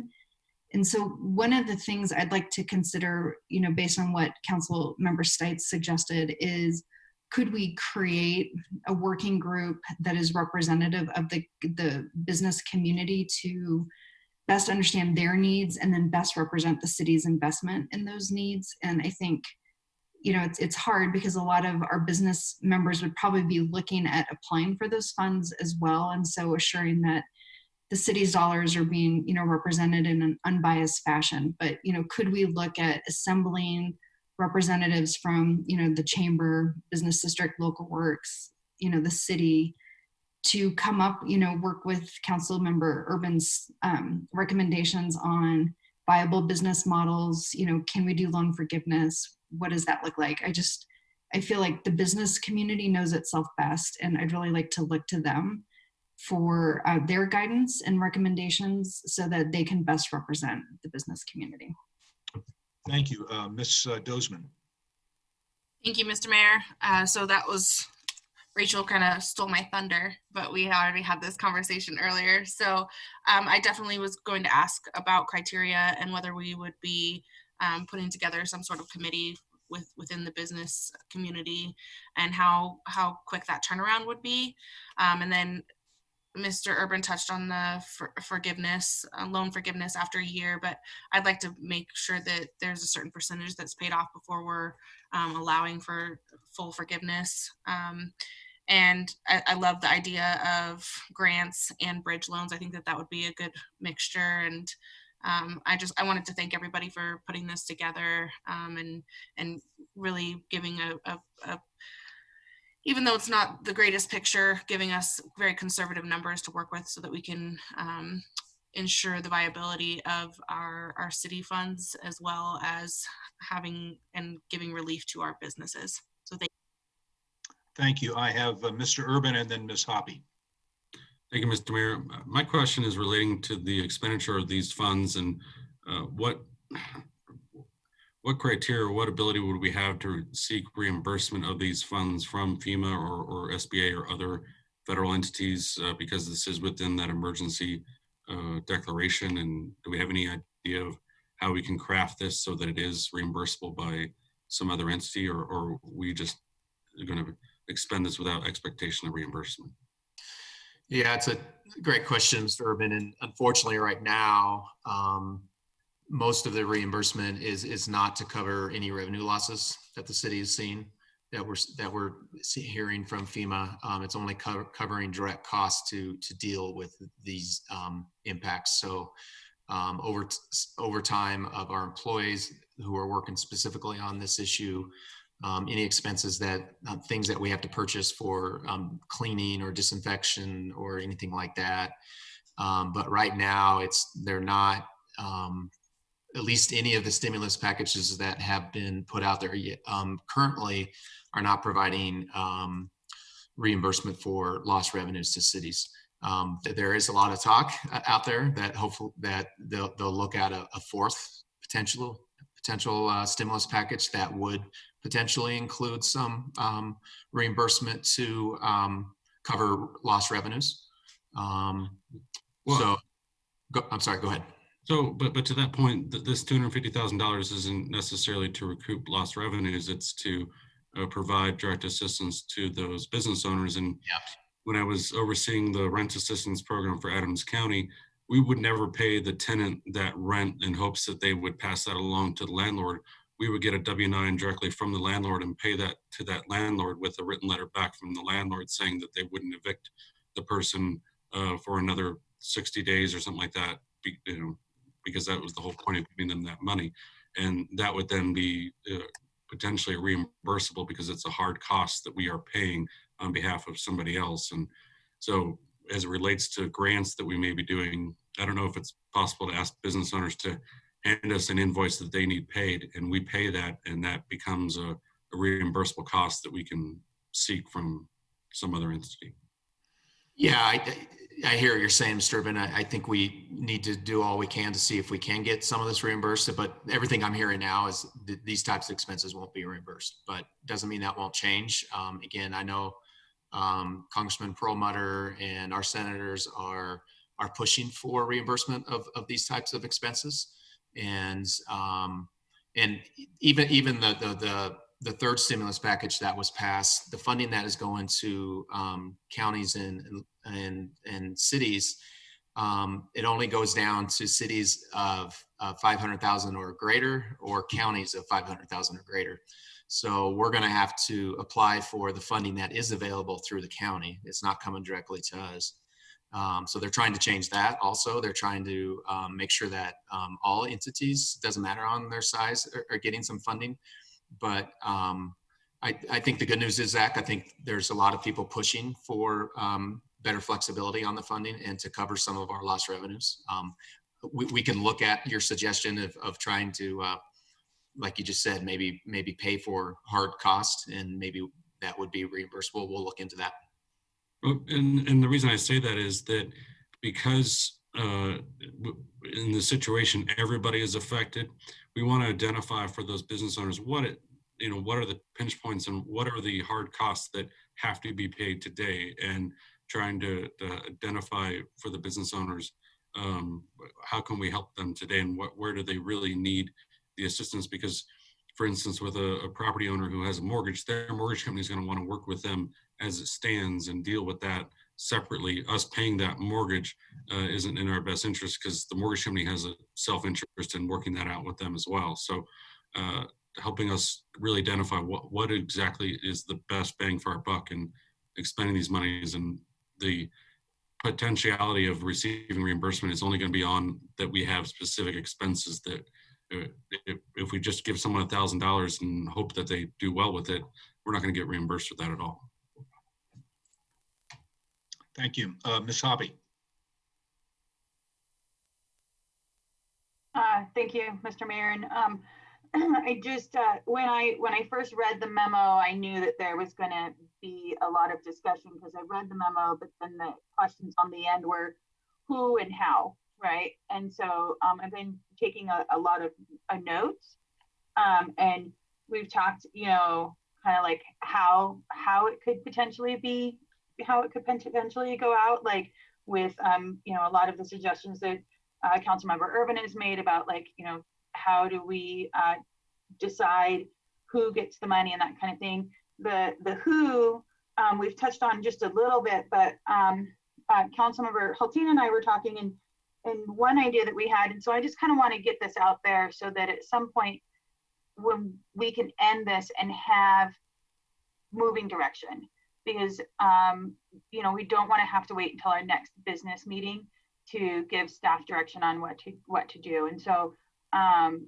my goal was to come out of this with actual forward direction. And so one of the things that that we talked about was if we could ask the Wheat Ridge Business District, the Wheat Ridge Chamber, the Wheat Ridge Business Association, and Local Works to each as those entities identify 2 people, one being a board member and one being another person, which could be staff, could be another board member, or if you think about it, the Business Association and the Chamber have really deep benches with probably really good professional players on there, like actual accountants and lawyers.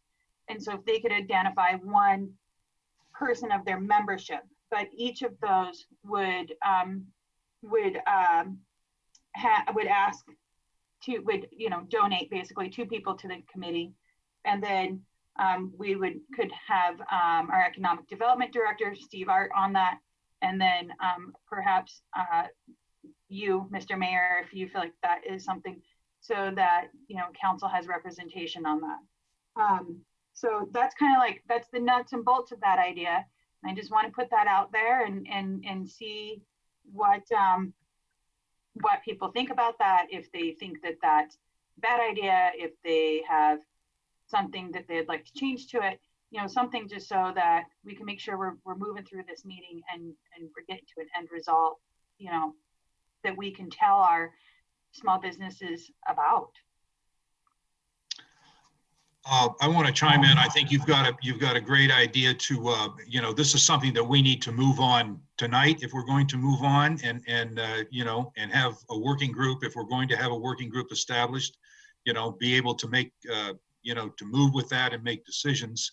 I will also, someone else has already brought up that many of the leaders in our community are small business people and are in need of help, and I'm one of them. And so somehow we're going to want to be able to structure a program that you know, that's able to benefit all of us, whether we're you know, members of the, you know, the committee or the community, you know, equally.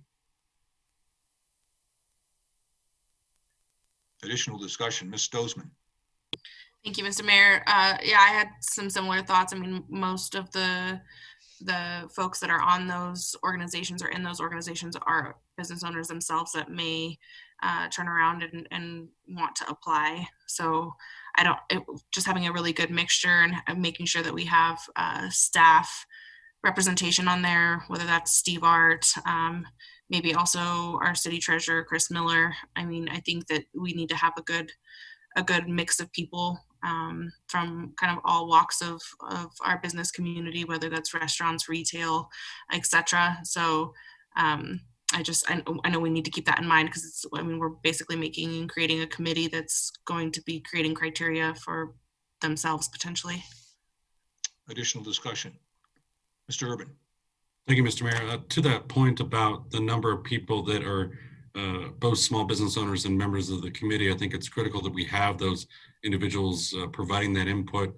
My concern is that as it relates to making those decisions or chairing that it puts conflicts of interest in there. And I would be willing, or maybe Chris Miller would be willing to be the chair of that, because I'm not going to be seeking that assistance. I'm not in a position to seek that. And we just want to make sure that what we're doing has an air of conflict free, so that we're not putting someone in an awkward position of chairing something and then also asking for assistance. And I'm sure there's ways we can work around that, but thinking through that, or if another member that knows right up front they're not going to be seeking that assistance could share that, I just want to throw that out there. Good, and I think we also need to develop, transparency and fair rules and procedures and stuff, so that what we're doing is above board and we've got good accountability and good transparency. Ms. Hulteen. Thank you, Mr. Mayor. I feel like the discussion we're having right now should be after we've made a motion. Have we made a motion on this particular item yet? We have not. We're still under discussion on the item, but if we think we're ready for a motion, I'm ready to call for one. Mr. Mayor. Staff question. Let me go to Mr. Goff and then Ms. Hoppy. Before you make a motion, we probably should have made this a resolution, not a motion, because we need to do a supplemental budget appropriation, and city charter requires that that's done by resolution. Allie, in her greatness and quickness, just created a resolution, and Zach, I emailed it to you. I'm not sure if you have your city email open. Yeah, let me pull that up here. One second. So if that's okay with council, and I asked Mr. Dahl, he said it was fine, we could change this from a motion to a resolution, so that we're making sure that we're doing this appropriately. Thank you. Ms. Hoppy?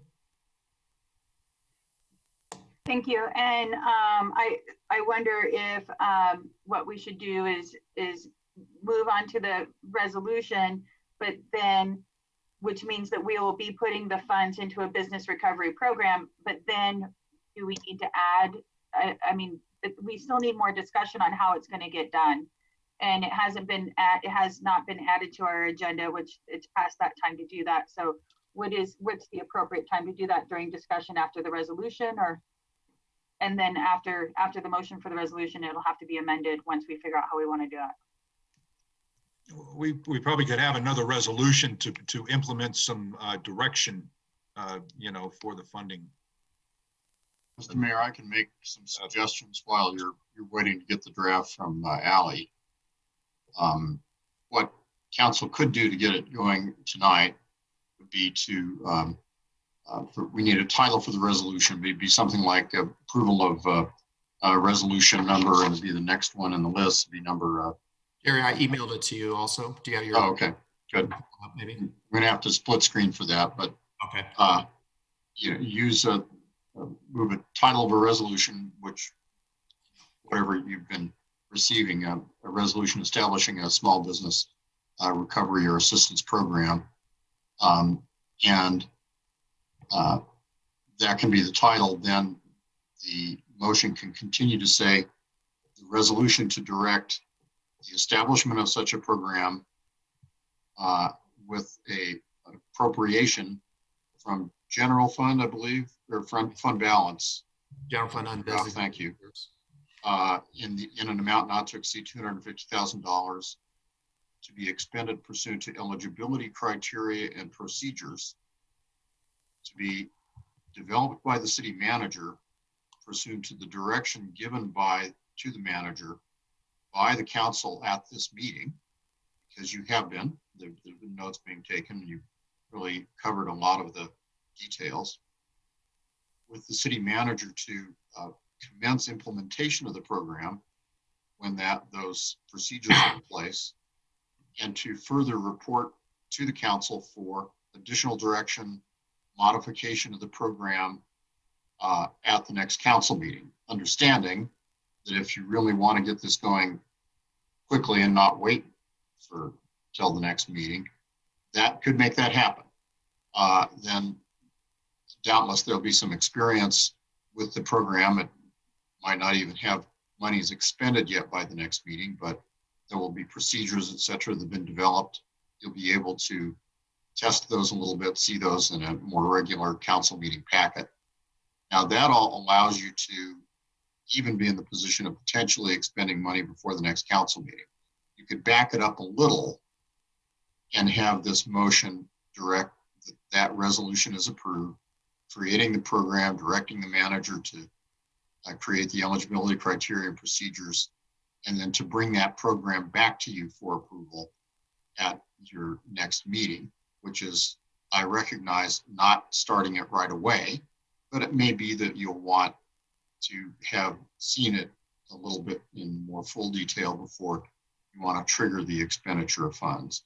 And it could well be, I'm almost done here, it could well be that the act of passing the resolution directing that that program be established, directing that it be established in the amount of $250,000 will be enough of a signal to the business community that they'll start thinking about what their needs are, gives the manager time to do a more full job on putting together that program. And then when it comes back to you in 2 weeks, you might have only 10% changes.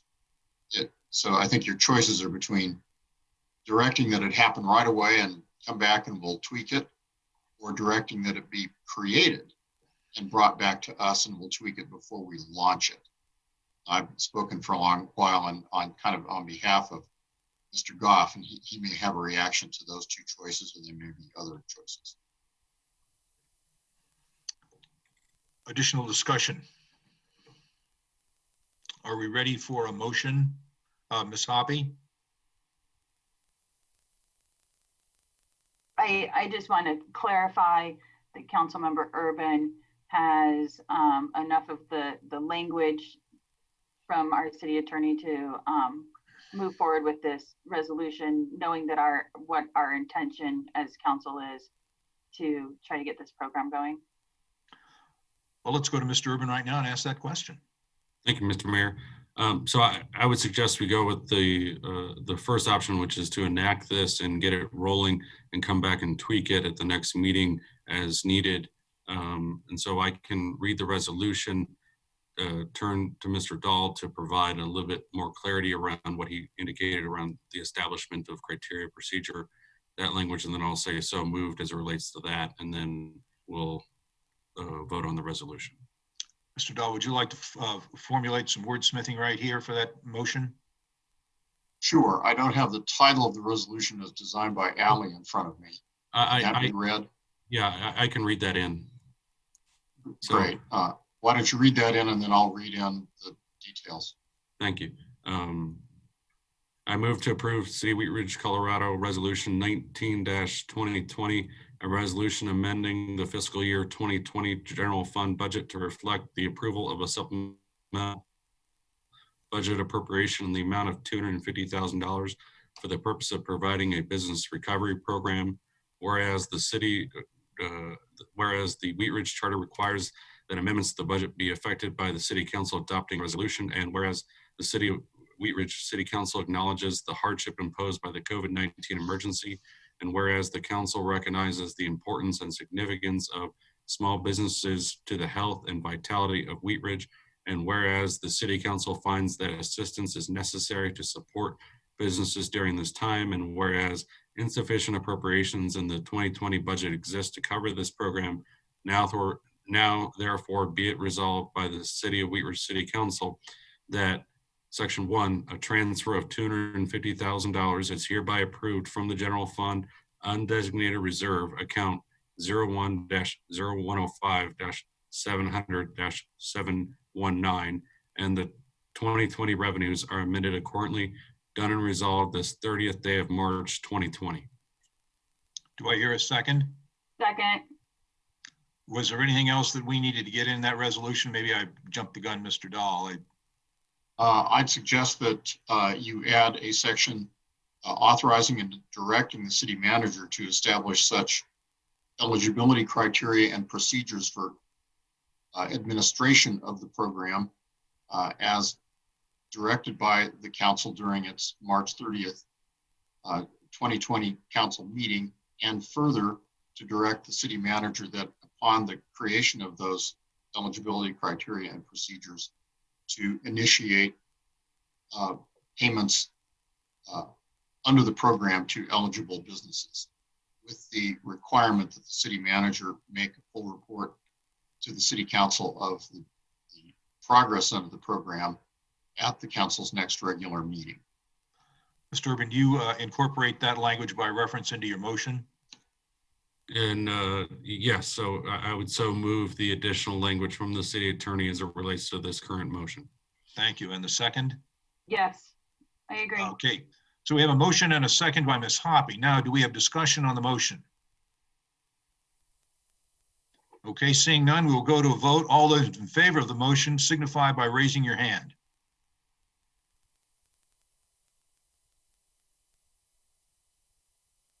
Mr. Mayor, the motion is passed unanimously.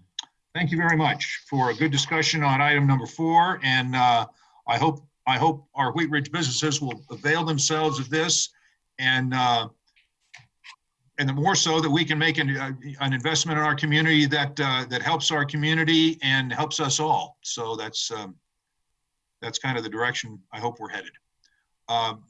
We will go to agenda item number 5. Mr. Urban, you added this on the agenda, and I'd like to yield the floor to you. Thank you, Mr. Mayor. In reference to several emails I believe that we've all received from constituents who are adjacent neighbors to existing short-term rentals, we've seen concerns from those residents regarding the guests that are residing there from specifically the state of New York and other areas that have been hard hit by the coronavirus. And their concerns are justified in the fact that we now have the CDC indicating that the residents of those states must self-quarantine for 14 days. And it's unlikely that those guests are renting those short-term rentals out for that same period of time. And so I would like to see us enact a 30-day ban on short-term rentals within the city of Wheat Ridge, and if possible, providing an exclusion for first responders or healthcare professionals within that ban so that we can provide for those employees of our local healthcare facilities a place for them to reside should they need to self-quarantine away from their family. My concern is that when you have a situation like that was brought to us by those residents, where you have a guest from the state of New York, and we know that that's a hot spot, I wouldn't want to put a healthcare professional or other individual in that unit for 14 days regardless. So it is somewhat of a sticky wicket, and I'm not clear on exactly how we should proceed, but I am concerned about the lack of control over this situation, and seeing individuals drive from New York to Wheat Ridge in this circumstance just doesn't seem like it's in our best interest as a city to allow that to continue, especially given the fact that we have first responders and healthcare professionals that need these resources to self-quarantine away from their families. Do we have discussion among council? Please raise your hand. Mr. Stites. And maybe this is a good question for Patrick. What, as far as hotels and motels, what's the restrictions right now? There are none, at least under the state's, under the governor's public health order.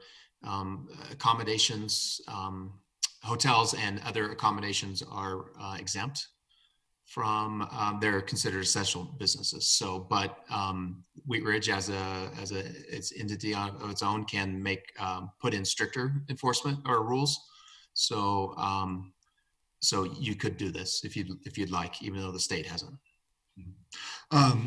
I share Mr. Urban's concerns about this, and I've received the same emails everybody else has, I believe, and had some in-depth conversations with some of those neighbors. But, you know, it's one thing to me when somebody stays in a hotel, motel, something like that, that's in a commercial corridor. There's an expectation, I guess, that you're going to be around a lot of other people. But when you're living in your own neighborhood and you're expecting to have, well, your neighbors around you, and then you've got a revolving door of people who could be coming from any state at this point, we don't know, and could be bringing COVID-19 with them or not. We don't know. There's very little control that we have over that. And I feel like hotels, motels are fairly well regulated in the way they clean. They have cleaning schedules. We don't necessarily know that with some of our short-term rentals. We don't know a whole lot about our short-term rentals as we're trying to do some of our research. So I would definitely, I do agree that a 30-day moratorium or a 30-day ban on short-term rentals is probably fair right now. I would be amenable to possibly doing some sort of, spoken with a couple of you guys about maybe having some space in between, like a 3-day cleaning period or something like that in between guests, but that doesn't necessarily keep the neighbors as safe and the people going to grocery stores with these people. So I would support a 30-day ban or moratorium. Thank you, Ms. Hoppy. Thank you, Mr. Mayor, and thank you to Councilmember Urban and Stites for bringing this up. I have had lots of email messages from last week, also this week, and phone calls, and all mostly coming from the same street, though. But the first thing that I would like to point out is that if someone is in a short-term rental and if they are ill, or if they had some other contagious disease or something, everybody is still supposed to be following the same orders. So just because someone's in a house next to you and they're sick, it doesn't mean that you're going to get sick. And there's lots of people who, everyone should still be washing their hands. Stepping out onto the front step of your house doesn't get your neighbors ill. But what the concerning thing for me is the turnover. And so I personally don't feel like we should close them down for 30 days. And here's a few reasons why. Those properties most likely have mortgages on them, and could potentially also be supplementing income for the place where the other people live. And so, that would be taking another business offline. And, we're talking about how desperate our small businesses are currently, and they most definitely wouldn't be able to be eligible for most of this SBA stuff that's out there. While they would hopefully be able to work with their mortgage companies, that would hopefully be able to happen. But so as looking at it as someone that would maybe be a small business, would be considered a small business, that's one reason why I wouldn't want to shut them down for 30 days. But another thing is that I think that everybody should still be doing the safety measures that we're supposed to be doing. However, if let's say someone was in a rental, and whether it's a hotel room or a motel room or an STR, and they're sick, and then they leave, and then the maid goes in, or the house cleaner or whatever goes in and cleans, then they're also potentially exposed. And so I personally feel like for all of our rentals, hotels, motels, short-term rentals, that there should be some sort of quarantine, a 3 or 5 day quarantine, and that the cleaners don't even go in there until the quarantine period is over. So when you leave, you have to take all the trash out wherever they say, in the hallway, in the trash cans or whatever, and nobody touches the place for 5 days. And then the cleaner goes in there, because again, it's kind of a trickle down, because the cleaners, a lot of them are self-employed, just independent, and they're trying to keep as many clients as they can. And so I completely would understand that they would keep their short-term rental clients, even though they don't know what's going in and out of those places, because it's probably one of the few clients that they're able to keep, because probably not a lot of people are having them come into their house and clean. So there's kind of a trickle down. So the way that I see that you can balance the ball here is by not completely shutting them down, but by doing a quarantine, because I think it's really awful that people that come in may not even know that the people before them were potentially sick, and then they could get sick. And that's in any hotel, motel, or short-term rental. And so that's pretty much where I stand on that. Okay, I have Ms. Nosler back, and then Ms. Weaver.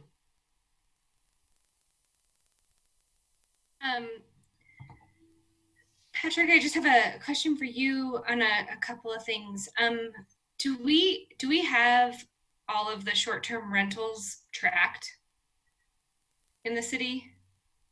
We Like, do we don't. know? We don't as a city, but we've been having discussions with different companies that can help with that. If the city council does want to establish a short-term rental program, there's companies such as Host Compliance, and they're able to provide us with a list of where our short-term rentals are.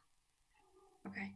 We'd probably have to pay for that if we're gonna, if you want us to notify all the short-term rentals, or if you're just hoping this word gets out.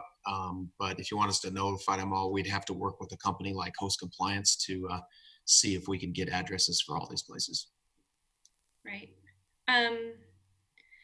And then I know there's some email traffic back and forth about just how we're enforcing the stay-at-home ordinance. This is kind of piggybacking off of Councilwoman Hoppy, and that we all should just be following the ordinance to stay home. And I wanted to understand better what the city's doing to enforce that, and what neighbors can do to enforce that. Sure. I was seeing if the chief is still on. It looks like, I don't think he is, but we're basically, as a city, taking more of a soft approach. We're not driving around looking for people violating the ordinance necessarily, or the stay-at-home order. But if we get calls or complaints, or our code enforcement officers and our police officers and parks employees are monitoring the parks and making sure that people are not congregating in groups, and asking them to leave if they are. The Jefferson County Public Health does have a call-in number for complaints, either on businesses or on residential folks too. I think if people are seeing people violating the public health order, they can call the Jefferson County Public Health Department, and they will address the issues themselves too. Great. I just wanted to also share that, there are a lot of health workers who are using these short-term rentals to work at Lutheran and not expose their families to what's going on. And I think that this is going to be really difficult to differentiate between who's using these short-term rentals and who's from out of state, and getting into that nitty-gritty of all of this. And so that's where my real concern is. I want to make sure that people are able to do their jobs if they are part of the essential duties. So that's it. I have Ms. Weaver next on my list. Thank you, Mr. Mayor. I just want to support what Councilmember Hoppy said. I question the moratorium for all the reasons that Ms. Nosler-Beck just mentioned, but it really is about the spread of the virus. And so for me, it's not just short-term rentals, it's also hotels. And I really like the idea of having a wait period before, if there's any changeover in people staying, that it's 3 or 5 days before anyone can go in there. So we're slowing it, but we're also being conscious, as she mentioned, of the people who are maintaining these short-term rentals as well. And I don't think that affects it's also safe for the healthcare workers as well that need those. And it doesn't seem like that plan prevents the healthcare workers from getting what they need, but it also creates just some appropriate distance. And I do want to just mention that while yes, there are regulations around cleaning for hotels, they're really not they're not disinfectant level. I'll just say that. Thank you. Thank you. I have Ms. Dozman in the queue. Thank you, Mr. Mayor. So many of us have been receiving emails from constituents and also had the opportunity to kind of discuss back and forth. And on one hand, I am receiving some of the emails from Lutheran as far as our incident command goes. And there are some hotels and motels in the area that are offering full floors at a discounted rate to healthcare professionals. And so I do want to keep that in mind as far as the healthcare professionals that are not wanting to expose their loved ones. But I think at one point I had discussed with some of you about, if we're going to be restricting short-term lodging as far as short-term rentals go, then we would have to kind of inevitably apply that to hotels and motels as well. And as we've kind of had this conversation, in my mind, it's one thing to be in a hotel and a motel that's in a commercial district, it's zoned for that use. And then we're having a business such as a short-term rental that is operating in a residential area. We're not regulating them, and maybe that's us having done ourselves a disservice and not addressing this early on and kind of kicking the can down the road because it's been such a divisive topic. But I know it's on our agenda here pretty quick. But for me, the immediate concern is the health and wellness of our communities and the fact that our residents are concerned about travelers, which at this point in time, seems a little asinine to me, but it is what it is. And unfortunately, we're having to legislate for those bad apples and those people that are refusing to adhere to the stay-at-home orders and the advice of the CDC to stay at home and self-quarantine, whether it's for 7 or 14 days. And at this point in time, I think it is, we're regulating and restricting other businesses in our communities to prevent the spread of COVID-19. And I don't think it's too far-fetched. And other communities, including Estes Park and Lyons, Colorado, have put a moratorium on short-term rentals. And I think having it be until April 17th or April 30th, whichever council would prefer, I think is a step in the right direction at this point in time until we can regulate them. Thank you. I have Ms. Hutchinson. Thank you, Mayor. I totally support this 30-day ban. This is a public health and safety issue. One of the families that was in one of these, the short-term rental, did develop symptoms and was going around telling neighbors that, yeah, he probably had it. He conversed with, I guess, a doctor on the computer saying, yeah, you probably do, but they didn't stay in the place. They kept walking around the neighborhood, going to the playground or the parks and things, and then they left. There's mixed messages about how the short-term rental should be cleaned. Jefferson County Public Health states it should be cleaned by CDC guidelines. So how do we know that they are being cleaned like that? We don't. So people coming in, the state is asking people not to go to the mountains, not to go places, but these people are still coming in here and traveling around. So I totally support this. This is a public health issue. These people aren't doing that. They're not staying in the place, especially when they're admitting they have some symptoms like shortness of breath. That's kind of a late thing. And then they just take off and go somewhere else in the state. So that's not being responsible.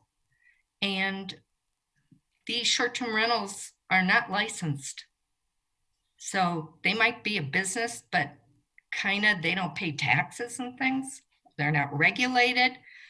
So we're talking about short-term rentals in neighborhoods. It's not like on a corridor, whatever. And this particular instance, there's like more than one on the street. So people are coming all the time and they're talking to the neighbors and things. To me, it's a public health safety issue. and banning for 30 days is minimal. Thank you. Thank you, Ms. Hulteen. You're on mute. You're on mute. Now I'm not muted. Thank you, Mr. Mayor. Have we received any other complaints or incidents other than this one particular concern? Did anyone know of? Mr. Goff? I don't believe the city itself has. Some council members may have, but it's all in this one unit, I believe, or one block. Okay. So I agree that, this is a time when our entire lives have been disrupted, and what used to feel like pretty normal neighbor to neighbor interactions no longer feel normal or comfortable. Just yesterday, I was walking my dogs and another dog attacked us, and that required 2 immediate interactions with strangers, like right in my face. And normally I'd be grateful for that. And I was like, oh, we're too close. And so I understand that we have a lot of interactions that are making us question, sort of how our neighborhoods operate. I talked to a couple of short-term rental operators in my district today, just to kind of get a sense what's going on with them. Who are they seeing in their rentals? And one of them has she has a gentleman who was dismissed from the Peace Corps. They called everybody back and they required a 14-day quarantine. So he was able to quarantine in the community, and was really grateful to not be at a hotel or motel where he felt like he'd have greater exposure, because everyone uses the same elevators and stairwells. And then another woman down the street said that we're close to Lutheran, and she said that she actually has a male nurse who's looking at renting out her room long-term as an alternative to going home. So I feel like, if we were to completely ban short-term rentals, I wouldn't want to look at anything. If we're genuinely concerned about public health, to me, short-term rentals and hotels and motels have a lot of the same concerns around, exposure for people who use them. As far as interacting in the community, we're all under the same guidelines, and I would be interested in what the city's actions are to enforce those, which Mr. Goff addressed. So I support Councilwoman Hoppy's suggestion that we have a waiting period between usage turnover. I would find it really hard to enforce allowing short-term rentals for people who are, in the health and medical field and not other people. I don't know how we would possibly enforce that. And I know a lot of people who are looking at alternatives to going home, that a short-term rental is actually, a healthier and safer alternative for them. So I support the turnover of 3 days and letting people wait so that the possibility of exposure is reduced. But for the most part, also, our short-term rentals and our hotels are seeing significant reductions in people anyway, because travel's completely shut down. So we're really looking mostly at local people who are looking at short-term occupancy, whether it's short-term rentals or hotels. Thank you. Thank you. I will recognize Mr. Stites and then Mr. Urban on deck. Thank you, Mr. Mayor. If we were to do a 3-day quarantine period in between tenants, could we also do like a minimum stay, like a 14-day stay, so it's not being turned over every couple of days? So if somebody did want to stay because they work at Lutheran or whatever, they could rent the house for the 30 days, or they could rent it for 2 weeks rather than renting it for 3 days and then turning it over for 3 days. Would that help solve that problem? We don't necessarily recognize short-term rentals right now. So I think to Judy's point, we're not collecting any lodging tax. I'm not even sure, do we recognize them as a business? I mean, I know that would be my other question. Thank you, Mr. Urban. Thank you, Mr. Mayor. First of all, for Patrick, my understanding was that we had paid a $10,000 fee of some kind at some point to that firm to receive a list of the number of 141 comes to mind. We had a map of those that were owned by Priceline, Expedia, and all that in a study packet at one point. So it seemed like we have some kind of data that we paid for at some point. Was that? We have data just on the number of units we have, but we don't have actual address lists. Yeah, we haven't contracted with any company yet. But they have shared with us the information that they've been able to pull from the web on how many units we have, but we don't have addresses. Okay, so setting that aside, to some respect, talking about the small business aspect of it, every small business is being hurt by this, and it seems somewhat like we're, making the bed while the house is on fire. And we have to be concerned about small businesses, but at the same time, our primary focus, and we're done balancing things, because the primary focus is to stop the spread of this virus. And the short-term rentals is a weak spot in our city specifically, because number one, we do not regulate them, and number two, we don't know where they are, and number three, we have exact instances of individuals coming from a hotspot that the CDC has identified, and that by their exact pattern of leaving after a certain period of time outside of a 14-day window, we've seen that they violated that request to be self-quarantined. So in order to address this matter, I think, to Councilmember Stites' point, if we limited it to a 14-day rental period, to say short-term rentals can exist so long as you book a 14-day rental there, that fits within what our stay-at-home order is from our governor. That fits within what the CDC tells people to do. That's what the city of Wheat Ridge needs to do at this point, as it respects to anybody that wants to be in any spot for any given, anywhere in the city. You have to stay there for 14 days. And I think that is a reasonable accommodation here, because I don't think we're in a position to come up with a particular 3-5 day window for turnaround, because we're not the CDC. We don't know what that really means. There's studies that suggest that this virus can last for up to 17 days on hard surfaces. So the CDC says self-quarantine for 14 days. If you want to come here to Wheat Ridge to self-quarantine and you've got a rental that you want to book for 14 days, go for it. But I feel like this is something that we need to enact, and it's something that we need to take care of as soon as possible. Ms. Weaver? Thank you, Mr. Mayor. I was just curious how, in any of these scenarios, and this is a question for Patrick, if we don't know where these short-term rentals are, how can we regulate any of this? Yeah, I mean, you guys are throwing out a lot of different ideas, which I think is a great discussion, and I think Mr. Urban's correct, I don't think anybody on this call is a decontamination expert. Just throwing out a random, 3 or 5 day kind of window between rentals, I don't know if we know that's going to do anything. I suggest, if you guys want to do something like that, that we work with the Jefferson County Health Department, if you want to put in any restrictions such as that. But yeah, you're right, Ms. Weaver. If we get the addresses, we'd have a better chance to regulate it, but we don't necessarily have the capacity to watch these and how they're being rented. And maybe the host compliance, a company that we could contract with, could potentially do some of that for us. I don't know. Yeah, we wouldn't have the capacity to watch these folks and make sure that they're, especially cleaning. Yeah, it would be difficult. So basically, we'd incur another cost in any scenario of trying to regulate this, correct? Yeah, it depends on how much. Again, we don't have the resources to put towards it either. I don't have additional cops or code enforcement that is going to go out and monitor these rentals. We just don't have those resources. Thank you. Thank you, Ms. Dozeman. Thank you, Mr. Mayor. So to that point, Patrick, in regards to contracting with some sort of host organization to somehow verify these properties, would that be a cost that we would be incurring anyways if we're going to be talking about regulating short-term rentals, since it's coming up on our...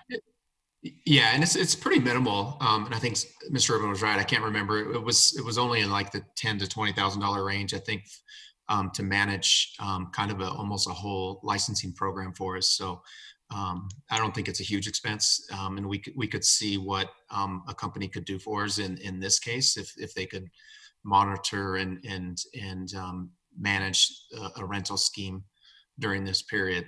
So it's something we could look at. Thank you. I'll recognize Mr. Stites. One last thing, just in response to that, and we kind of found this too when we were doing the group homes. We may not know where they are, but the neighbors do. So if the neighbors are reporting this, we can just follow up like any other code enforcement, couldn't we? Yeah, if you just want to be proactive on it. But we have 150 so units in the city, and at this point, we're only getting one complaint on one unit. So I don't think it'd be very effective. It wouldn't be that widespread if you're just counting on the neighbors to let us know where they are.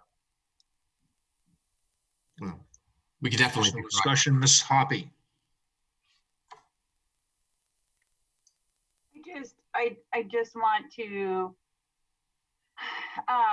to say that while we're having these conversations, it's really hard for me to hear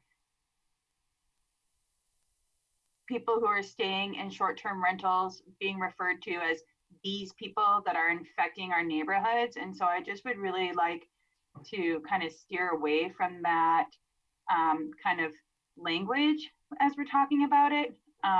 Again, they're people, they're citizens of somewhere. They're just because they're in a short-term rental doesn't make them a horrible person. And I would like to just mention that your neighbor could be ill and you wouldn't necessarily know it. And if they were out on their front porch catching some fresh air, you're not supposed to be within 6 feet of them. And so, it's kind of the same thing. And so I just kind of want to steer us away from these people narrative, because I think it's heartbreaking and damaging, because I feel like I think it's inappropriate. I'll just start with that word. Thank you. Recognize Mr. Urban. Thank you, Mr. Mayor. I would come back at that and say that when we talk about these people, and in this particular instance, it's residents of the state of New York who the CDC has designated as a hotspot and who has declared that they must self-quarantine for 14 days. So it's not us saying these people, it's the CDC saying these people. And I don't want to look for license plates. I don't want to isolate or denigrate or otherwise call out individuals for anything other than what the CDC and other governmental agencies have told them they must do. And it doesn't take much to look at this and say, if they're not going to self-quarantine for 14 days, that's a violation of what the CDC told them to do. So I don't want to be insensitive or denigrate anybody else, but it is a fact that the CDC told individuals from New York to self-quarantine. We have individuals that have driven here from New York, and these individuals made the mistake of telling the neighbors their business. And a lot of other short-term rentals probably aren't out there talking to people, and that's good. But we just don't know what we don't know. And that's, we've seen other municipalities and other local governments quarantining and closing and shutting down short-term rentals.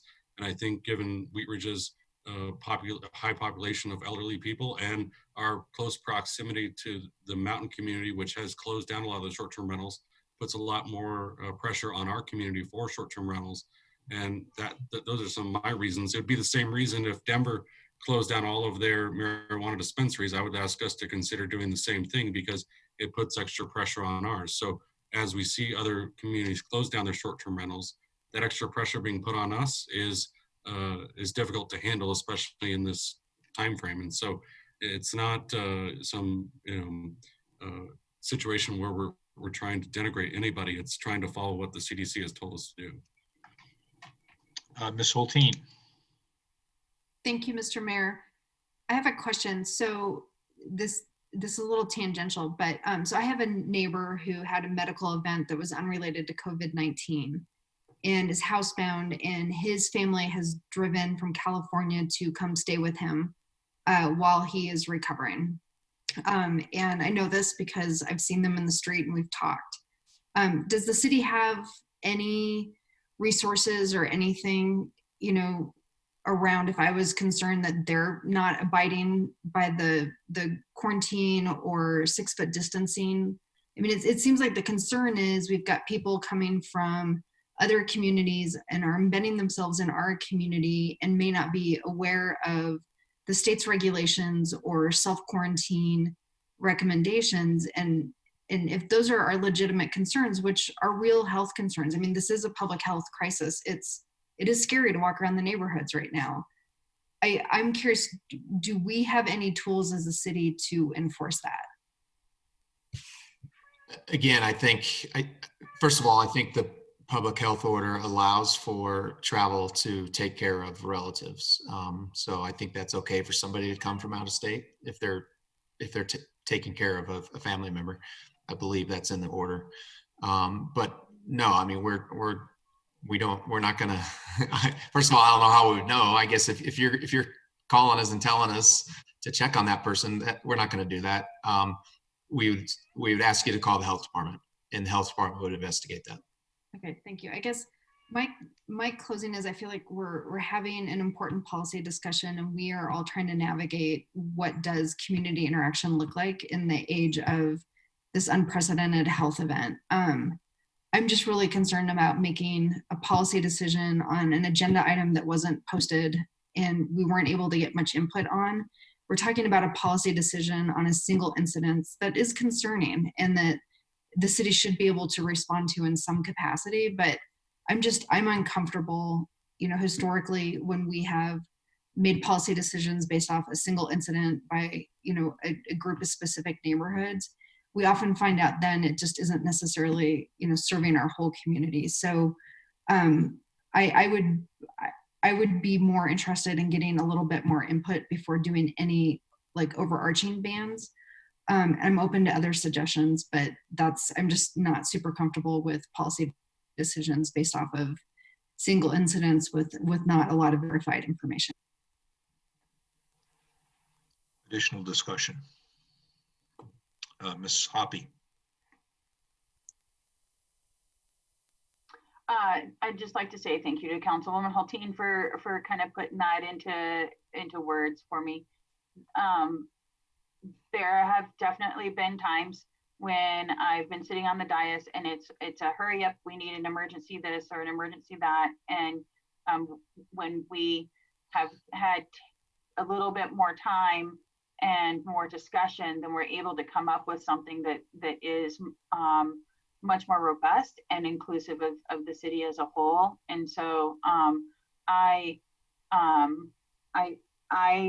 would like for this to move to another meeting and for us to have an opportunity for the staff to give us a memo on it and for us to have a more defined discussion around it. And I won't be voting tonight for 30 days. But that doesn't mean I wouldn't in the future. I just feel like we need more information and conversation about it. Thank you. I'll recognize Ms. Dozeman. Thank you, Mr. Mayor. So in the event that this is an evolving health crisis that we're constantly having to kind of pivot and adapt to in real time, I just want to recognize that this is a temporary moratorium. This isn't a complete ban of short-term rentals. We have placed a lot of businesses and restricted a lot of businesses for the sake of preventing the spread of this pandemic in our community. And I wouldn't say that putting a moratorium on new guests in short-term rentals we can say April 17th, April 30th, or 30 days. I mean, the stay-at-home order is until April 17th. And so if we just go along with that and then give ourselves permission to either extend it if necessary or bring it to further discussion beyond that point, that's fine. But I think that this is a concern that we are seeing right now in real time and need to thus address it in that manner. Thank you. Additional discussion? Mr. Urban. I'll let Val go ahead. Sorry. Ms. Nosselbeck. Thanks. Just a question. So if the moratorium went into place now, so if we were to do something like you mentioned, Councilwoman Dozeman, would it be in effect immediately? Like, what would happen to the people who were in the short-term rental now? Would we be requiring them to stay for 14 days? Or I don't understand if this is an urgent type thing, I just want to know how it would be implemented. So I feel like much like the stay-at-home order that has been issued by the county and then the state, we would put out a press release and have it go into effect either the following day or 24 hours at this point in time. If we were to put it into effect by April 1st and say through April 17th, and to be in line with the stay-at-home order of the state, and then to be extended as necessary. And then if we need to have further discussion at that point in time, we can. But I mean, I don't see it as any different than other government agencies issuing stay-at-home orders or restrictions on businesses. Mr. Urban, I had you next, but Ms. Hoppy has a question. Are you ready to go, or you want to defer? Recognize Ms. Hoppy. The current stay-at-home order from the governor that's until the 11th. Is that correct? Correct. Thank you. Likely going to get extended. So, Mr. Urban. Thank you, Mr. Mayor. I think to the question of the logistics of this, when the governor instituted a ban on dine-in restaurants, he didn't provide a list of all the restaurants in the state and say, this is how it's done. He just said, this is what we have to do. And this is an emergency. While this was not on the agenda yesterday, Mr. Goff did provide an email to council asking for direction from council on this issue. And you're right, from a policy perspective, we haven't had a whole lot of time to deal with this. And I agree, I'm not looking to spring this on everybody. I'm just trying to deal with this in the sense that it is a state of emergency, literally. So I will make a motion, and if there's amendments or anything else to that anybody would like to consider, I'd be interested in that, and we'll go from there. So I move to ban the rental of residential property within the city of Wheat Ridge for less than a 14-day period to be in effect from April 1st to April 30th, 2020. Second. We have a motion and a second. Is there discussion on the motion? Ms. Weaver. You're on mute. Thank you. So I just want to understand, this is not a moratorium on new rentals. This is a moratorium on anything less than a 14-day stay. Is that what I'm understanding? Correct. Okay. I'm sorry, Zach, did you say 30 or 14 or 30 days? Well, it's a 30-day period in which people cannot rent for less than a 14-day period. Gotcha. Okay. So they can. Go ahead, Ms. Weaver. So they can continue to rent. It just has to be for a 14-day stay in this period, correct? Correct. Okay, thank you. Ms. Hoppy.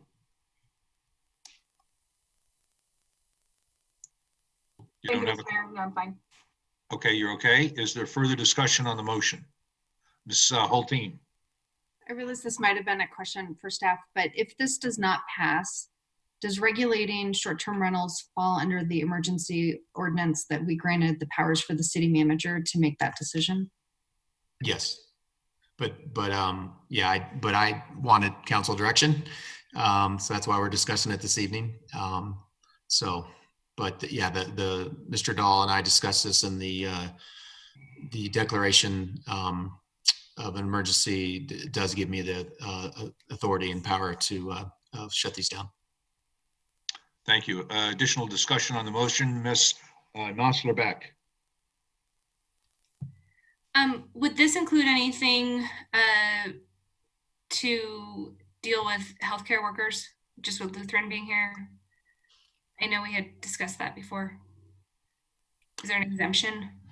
We do have examples of that too, if that's something you want to do from the other cities. Some cities have exempted as long as the housing is being used for first responders or such. That's something that other cities have done. Additional discussion on the motion. And I'll Urban. I would be amenable to a motion relative to healthcare workers and first responders and the like.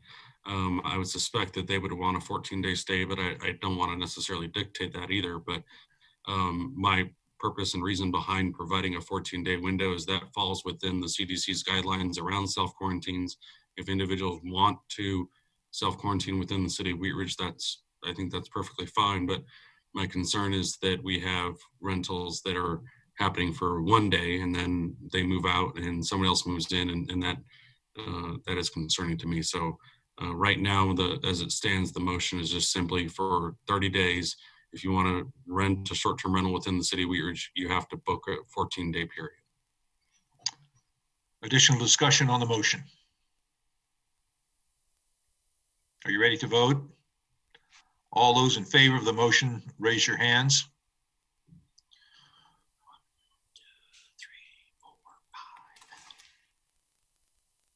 5. All opposed, raise your hand.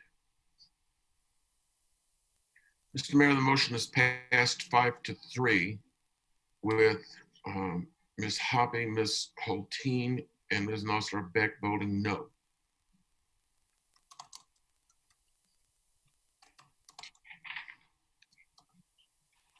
Okay, thank you very much.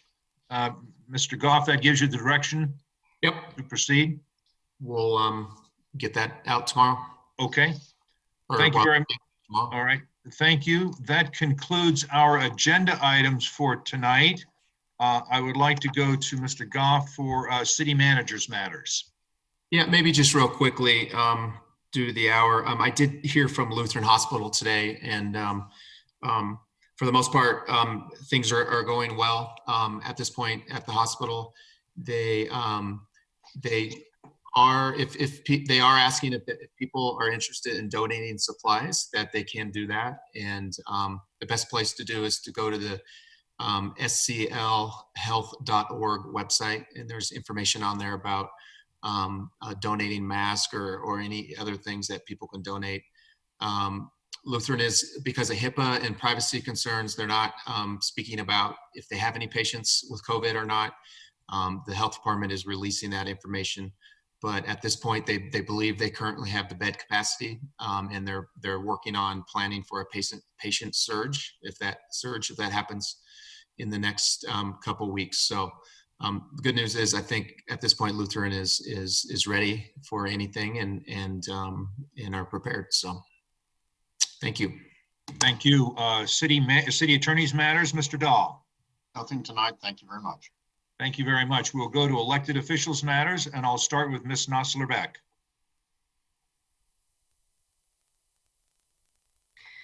Thanks, Mayor. Real quick, I just wanted to echo some of the comments from the public comment time. Just that this platform, I love being able to do it from our house, but I heard from a couple of constituents that it didn't seem very accessible to them. So it'd be great if we could just hear some more about other platforms or ways that we can be communicating with folks out there. And then also, I was just hoping, I also got a couple notes about postponing agenda items until we can have the platform figured out that we want to do that. So thanks, everybody. It's good to see everybody.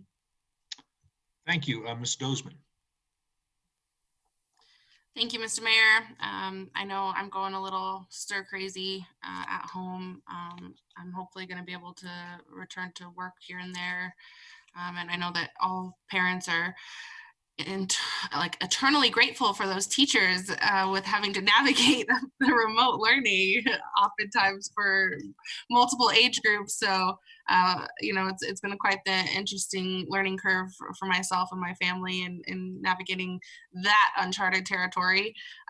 So I just want to thank everybody for showing up here. It's good to see all of your faces, and I want to just kind of reiterate to the community that we're all in this together. And I know these are hard times, and we don't really know what to expect and are kind of just taking things day to day. But if anybody needs to reach out just to talk or FaceTime or anything, I'm here. So thank you.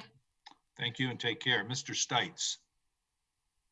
Thank you, Mr. Mayor. I want to kind of echo what Val had asked and maybe ask a question of Ms. Hoppy and Patrick.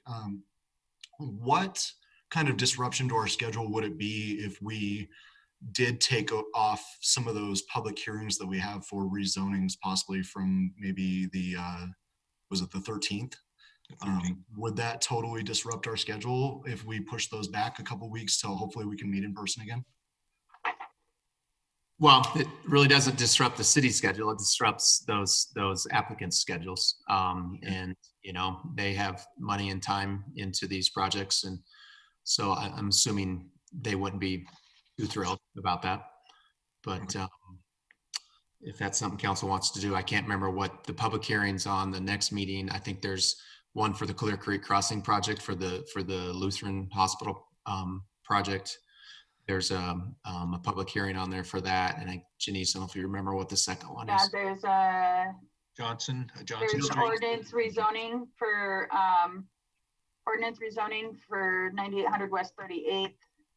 There's an ordinance vacating a portion of right of way for I-70 frontage road on Clear Creek development, and then the planned mixed use Clear Creek Crossing outline.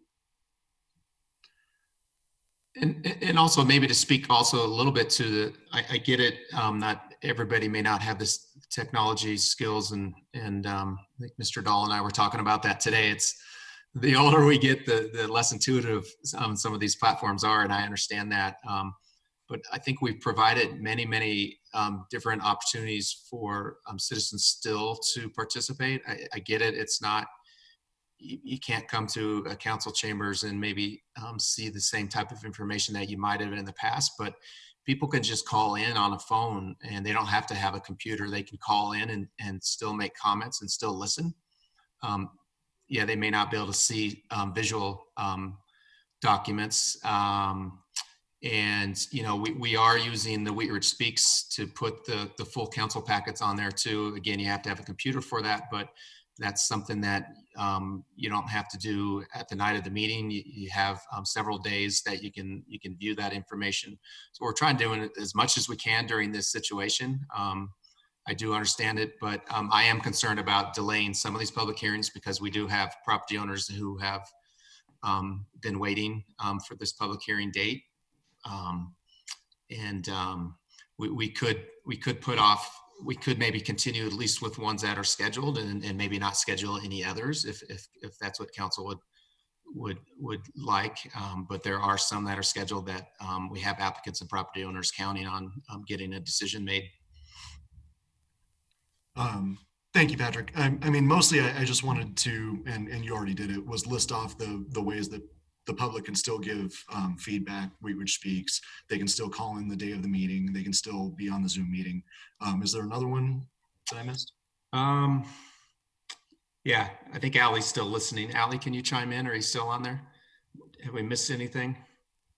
No, I think so. They can see it on Channel 8, watch it on YouTube Live like normal. They can comment on Wheat Ridge Speaks. They can, of course, email you all, and that could be read into the record.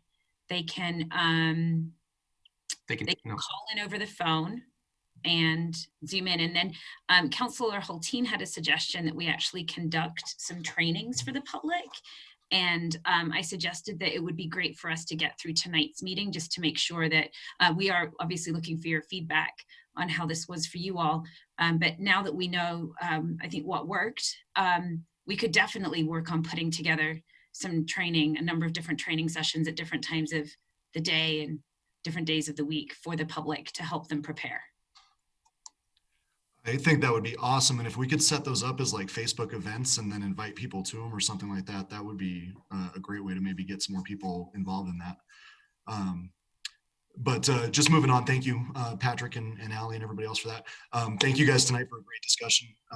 Miss you guys, miss seeing everybody. And it's exciting to see all the businesses and all the people in the community coming together and really working hard for each other. And I've been impressed by seeing the restaurants and other businesses change their business dynamics like in a night and adapt to this. So and I appreciate groups like Local Works giving out loans to people to help them adapt through these changes. So thank you, and thank you for all the hard work, guys.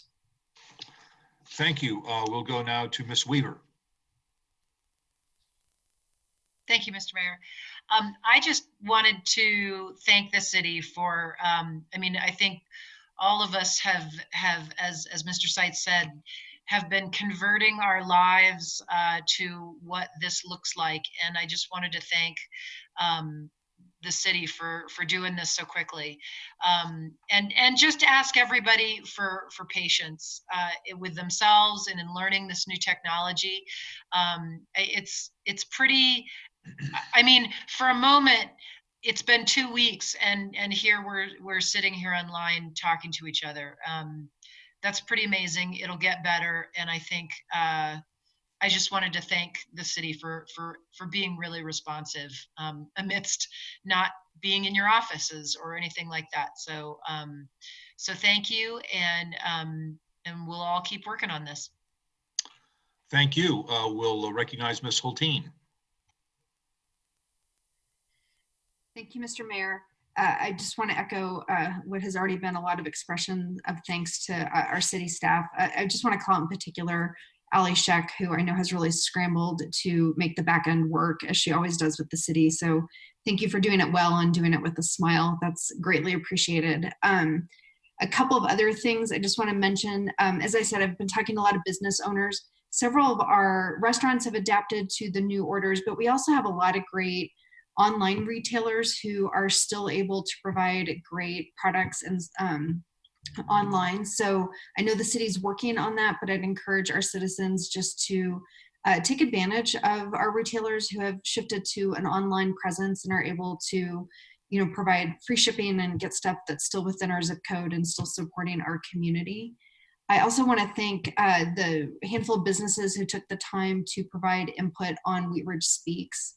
I think the information you provided is really helpful, and I hope we've all had a chance to take a look at that. And then I guess I should have done this as a sandwich with like the two positives with the sort of naggy reminder in the middle. As I mentioned earlier, I was out walking my dogs yesterday, and we've all been out walking our dogs. I've loved seeing all the neighbors out, the families out. It's in some ways kind of delightful despite the circumstances. I have seen an inordinate amount of off-leash dogs, and these are dogs that I'm sure people think they have the best and the nicest and the best trained dogs. However, we were attacked by a dog who ran from, you know, the front porch with the family right there, almost got hit by a car. And so I just want to remind everyone, your dog is really wonderful. I love all dogs, but please keep your dog on a leash. They're still animals and respond differently, and there's a lot more strangers and new dogs out. So just a friendly reminder, keep your dog's leash so we can all enjoy walking our neighborhoods and keeping our 6-foot distance. I look forward to our next council meeting. I've missed everybody too. Thank you. I will go to our city treasurer, Mr. Miller. Thank you, Mr. Mayor. I'm going to attempt to share my screen now.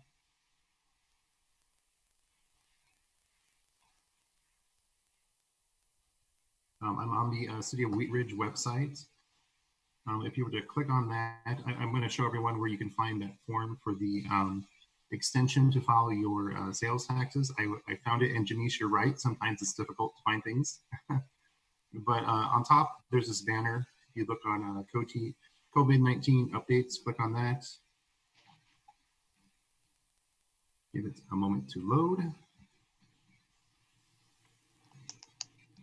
Business continuity and support is over here on the left.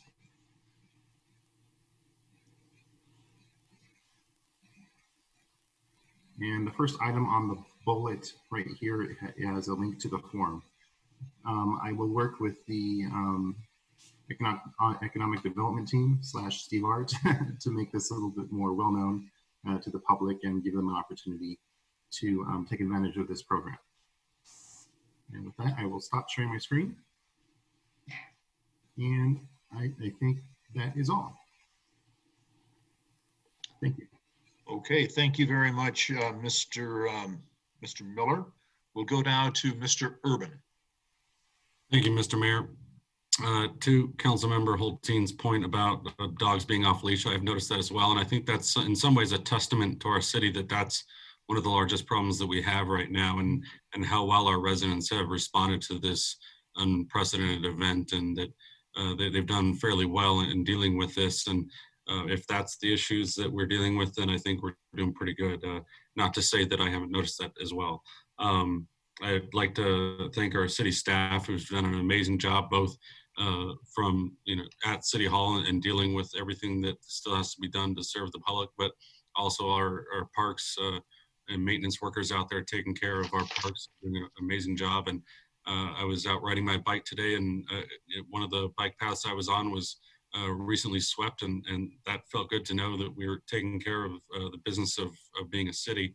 And just yesterday, I spent some time at Lutheran Hospital caring for a neighbor of mine, an elderly gentleman who was 84 years old, and his family's out of town. So I spent some time at Lutheran, and just having to be in that situation, taking care of him, gave me a very small sense of the amount of courage it takes to be a healthcare worker right now and being in that environment. And I just want to thank our healthcare workers for the amount of courage and strength that it takes to clock in every day and take care of our community in that way. And that also goes to our police force, who is also there taking care of our community at Lutheran. And so I appreciate everything that our police force is doing to keep us safe, and especially the work they're doing at Lutheran and being there as well.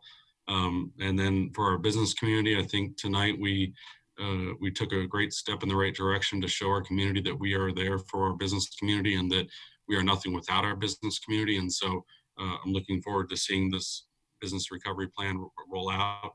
And I'd last like to thank us as a city council and thank each member of council here for the willingness and ability to work through this new platform, and for us to all get along and figure out how to navigate this and come up with the best solutions to deal with the situation as we can, and trying to listen to all the different concerns that come out and do it on this new platform is amazing. So thank you all for coming together and dealing with this. Thank you.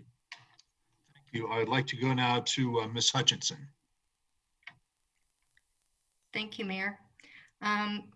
We are in very confusing times. We don't know what's going on from one day to the other, but we still need 100% compliance on social distancing and staying at home except for essential errands and walking, and continue with good hand washing. I've also seen dogs off leash, and it is concerning. There's also a lot of little kids that are walking around, and you just never can totally trust what a dog is going to do. But with all the people that are walking dogs, and I walk my dog, please be respectful and not have your dogs go 6-8 feet onto people's lawns to go to the bathroom. Toilet them before you walk them, toilet them after you get done. And they don't have to do that. That's just being respectful. And I do want to thank all the personnel that are working in healthcare, the first responders, the grocery people. I know I've heard Wheat Ridge being referred to as a grocery store community. Well, aren't we lucky that we have grocery stores? And my mailman, I love my mailman, the sanitation guys, the restaurant people, and even the people who are repairing cars. They're still working. They're doing a business. So I just want us to be safe, but also be smart, okay? Because we don't know how long this is going on, and to just think, oh, it's not a big deal, being in groups, and this is serious. So just everybody be safe. Thank you. Thank you. We'll go down to Ms. Hoppy. Thank you, Mr. Mayor. I have a few things. So I was out enjoying our open space this weekend, and I was fortunate that the trail I was on only had about 6 other people on it, or I only saw 6 other people, and they were not even close to 20 feet from me. However, it was hard to remind my children that park benches and handrails over bridges and stair rails are what I kept calling contamination stations. And so I've been asking them, please stay away from the contamination station. So I just like to remind people that when you are out in the open space, that please have respect for everybody so we can all continue to enjoy our outside. Make sure that you are having good space. If you do happen to be on a narrow trail and there's someone in front of you, don't pass them. If someone's coming the opposite direction, then, please, whoever has the more ability to step off the edge of the trail so that the other one can pass, keep that in mind and be respectful of that. Another thing I wanted to say is the Jeffco Business and Workforce Center and the Jeffco Business Resource Center are having a Zoom meeting webinar called COVID-19 Funding Options for Small Businesses. And that's on Friday, April 3rd from 9 to 10:30. And if you go to the Business Resource Center website, then it'll show you how to sign up for it. It's free. Registration closes at 7 a.m. on April 3rd for that. And if you need more information about that, then feel free to email me and I can shoot you the link, or the contact person they have listed is Naveen Laughlin at the Jeffco Business Workforce Center. And that's 720-878-7637 if you have any questions about that. And then lastly, something I'm super excited to tell everybody about. Councilmember Spikes and I are working on a small project. It's something that I would attribute to something like a flash mob, only this flash mob is going to last for a week, and it's going to be flash gift card sales drives for our small businesses of Wheat Ridge. So it'll be a 1-week event only. It'll be from April 6th to the 12th. And it's going to be, you can purchase gift cards for $20. The small businesses will offer you $25 in goods or services in return, and they're only good from June 2020 to June 2021. So here's the deal. If you're a small business and you want to participate, what you need to do is email myself, Jay Hoppy, or Corey at ci.wheatridge.co.us. You can also find our emails on the city website, and let us know that you want to be involved, and we'll just give you, there's only just a few parameters that we need. We need to know how can people buy the gift card from you. We need to know what kind of products and services you offer, and we need you to be able to utilize your own contact list and social media to promote the event, regardless if you're featured on that day. So easy peasy, keeping it simple, and we're hoping that we can get some sales drive to some of our local smaller businesses for that week. So that's all I have. I hope everybody can stay safe and be well.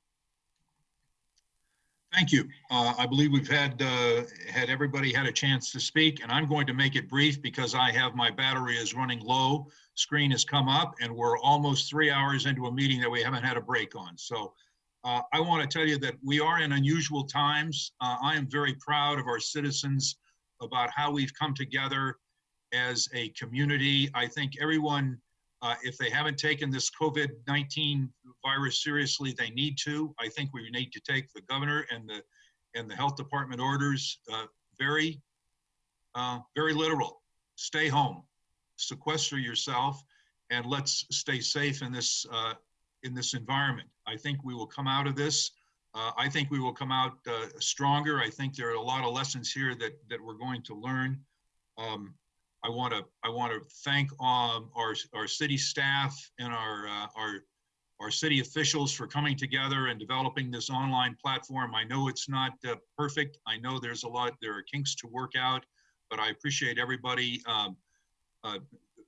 putting their shoulder to the plow and pulling this through, because I think if we need to be open as a city. I'm really proud of the leadership that we've had on the state and the county level, and our local officials gathering together on this.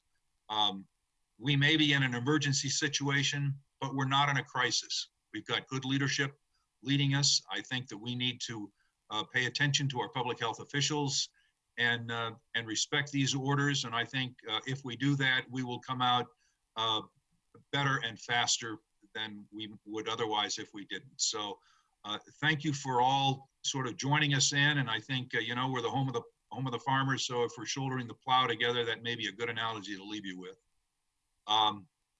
If there's no other business to come before the council, then we will stand adjourned. And thank you. And I believe we have a study session set for next week. I haven't gotten the details, but I assume that we're sort of back on this platform and keep a lookout for this information. Thank you all for being here. And with that, we will adjourn and say good night. Good night.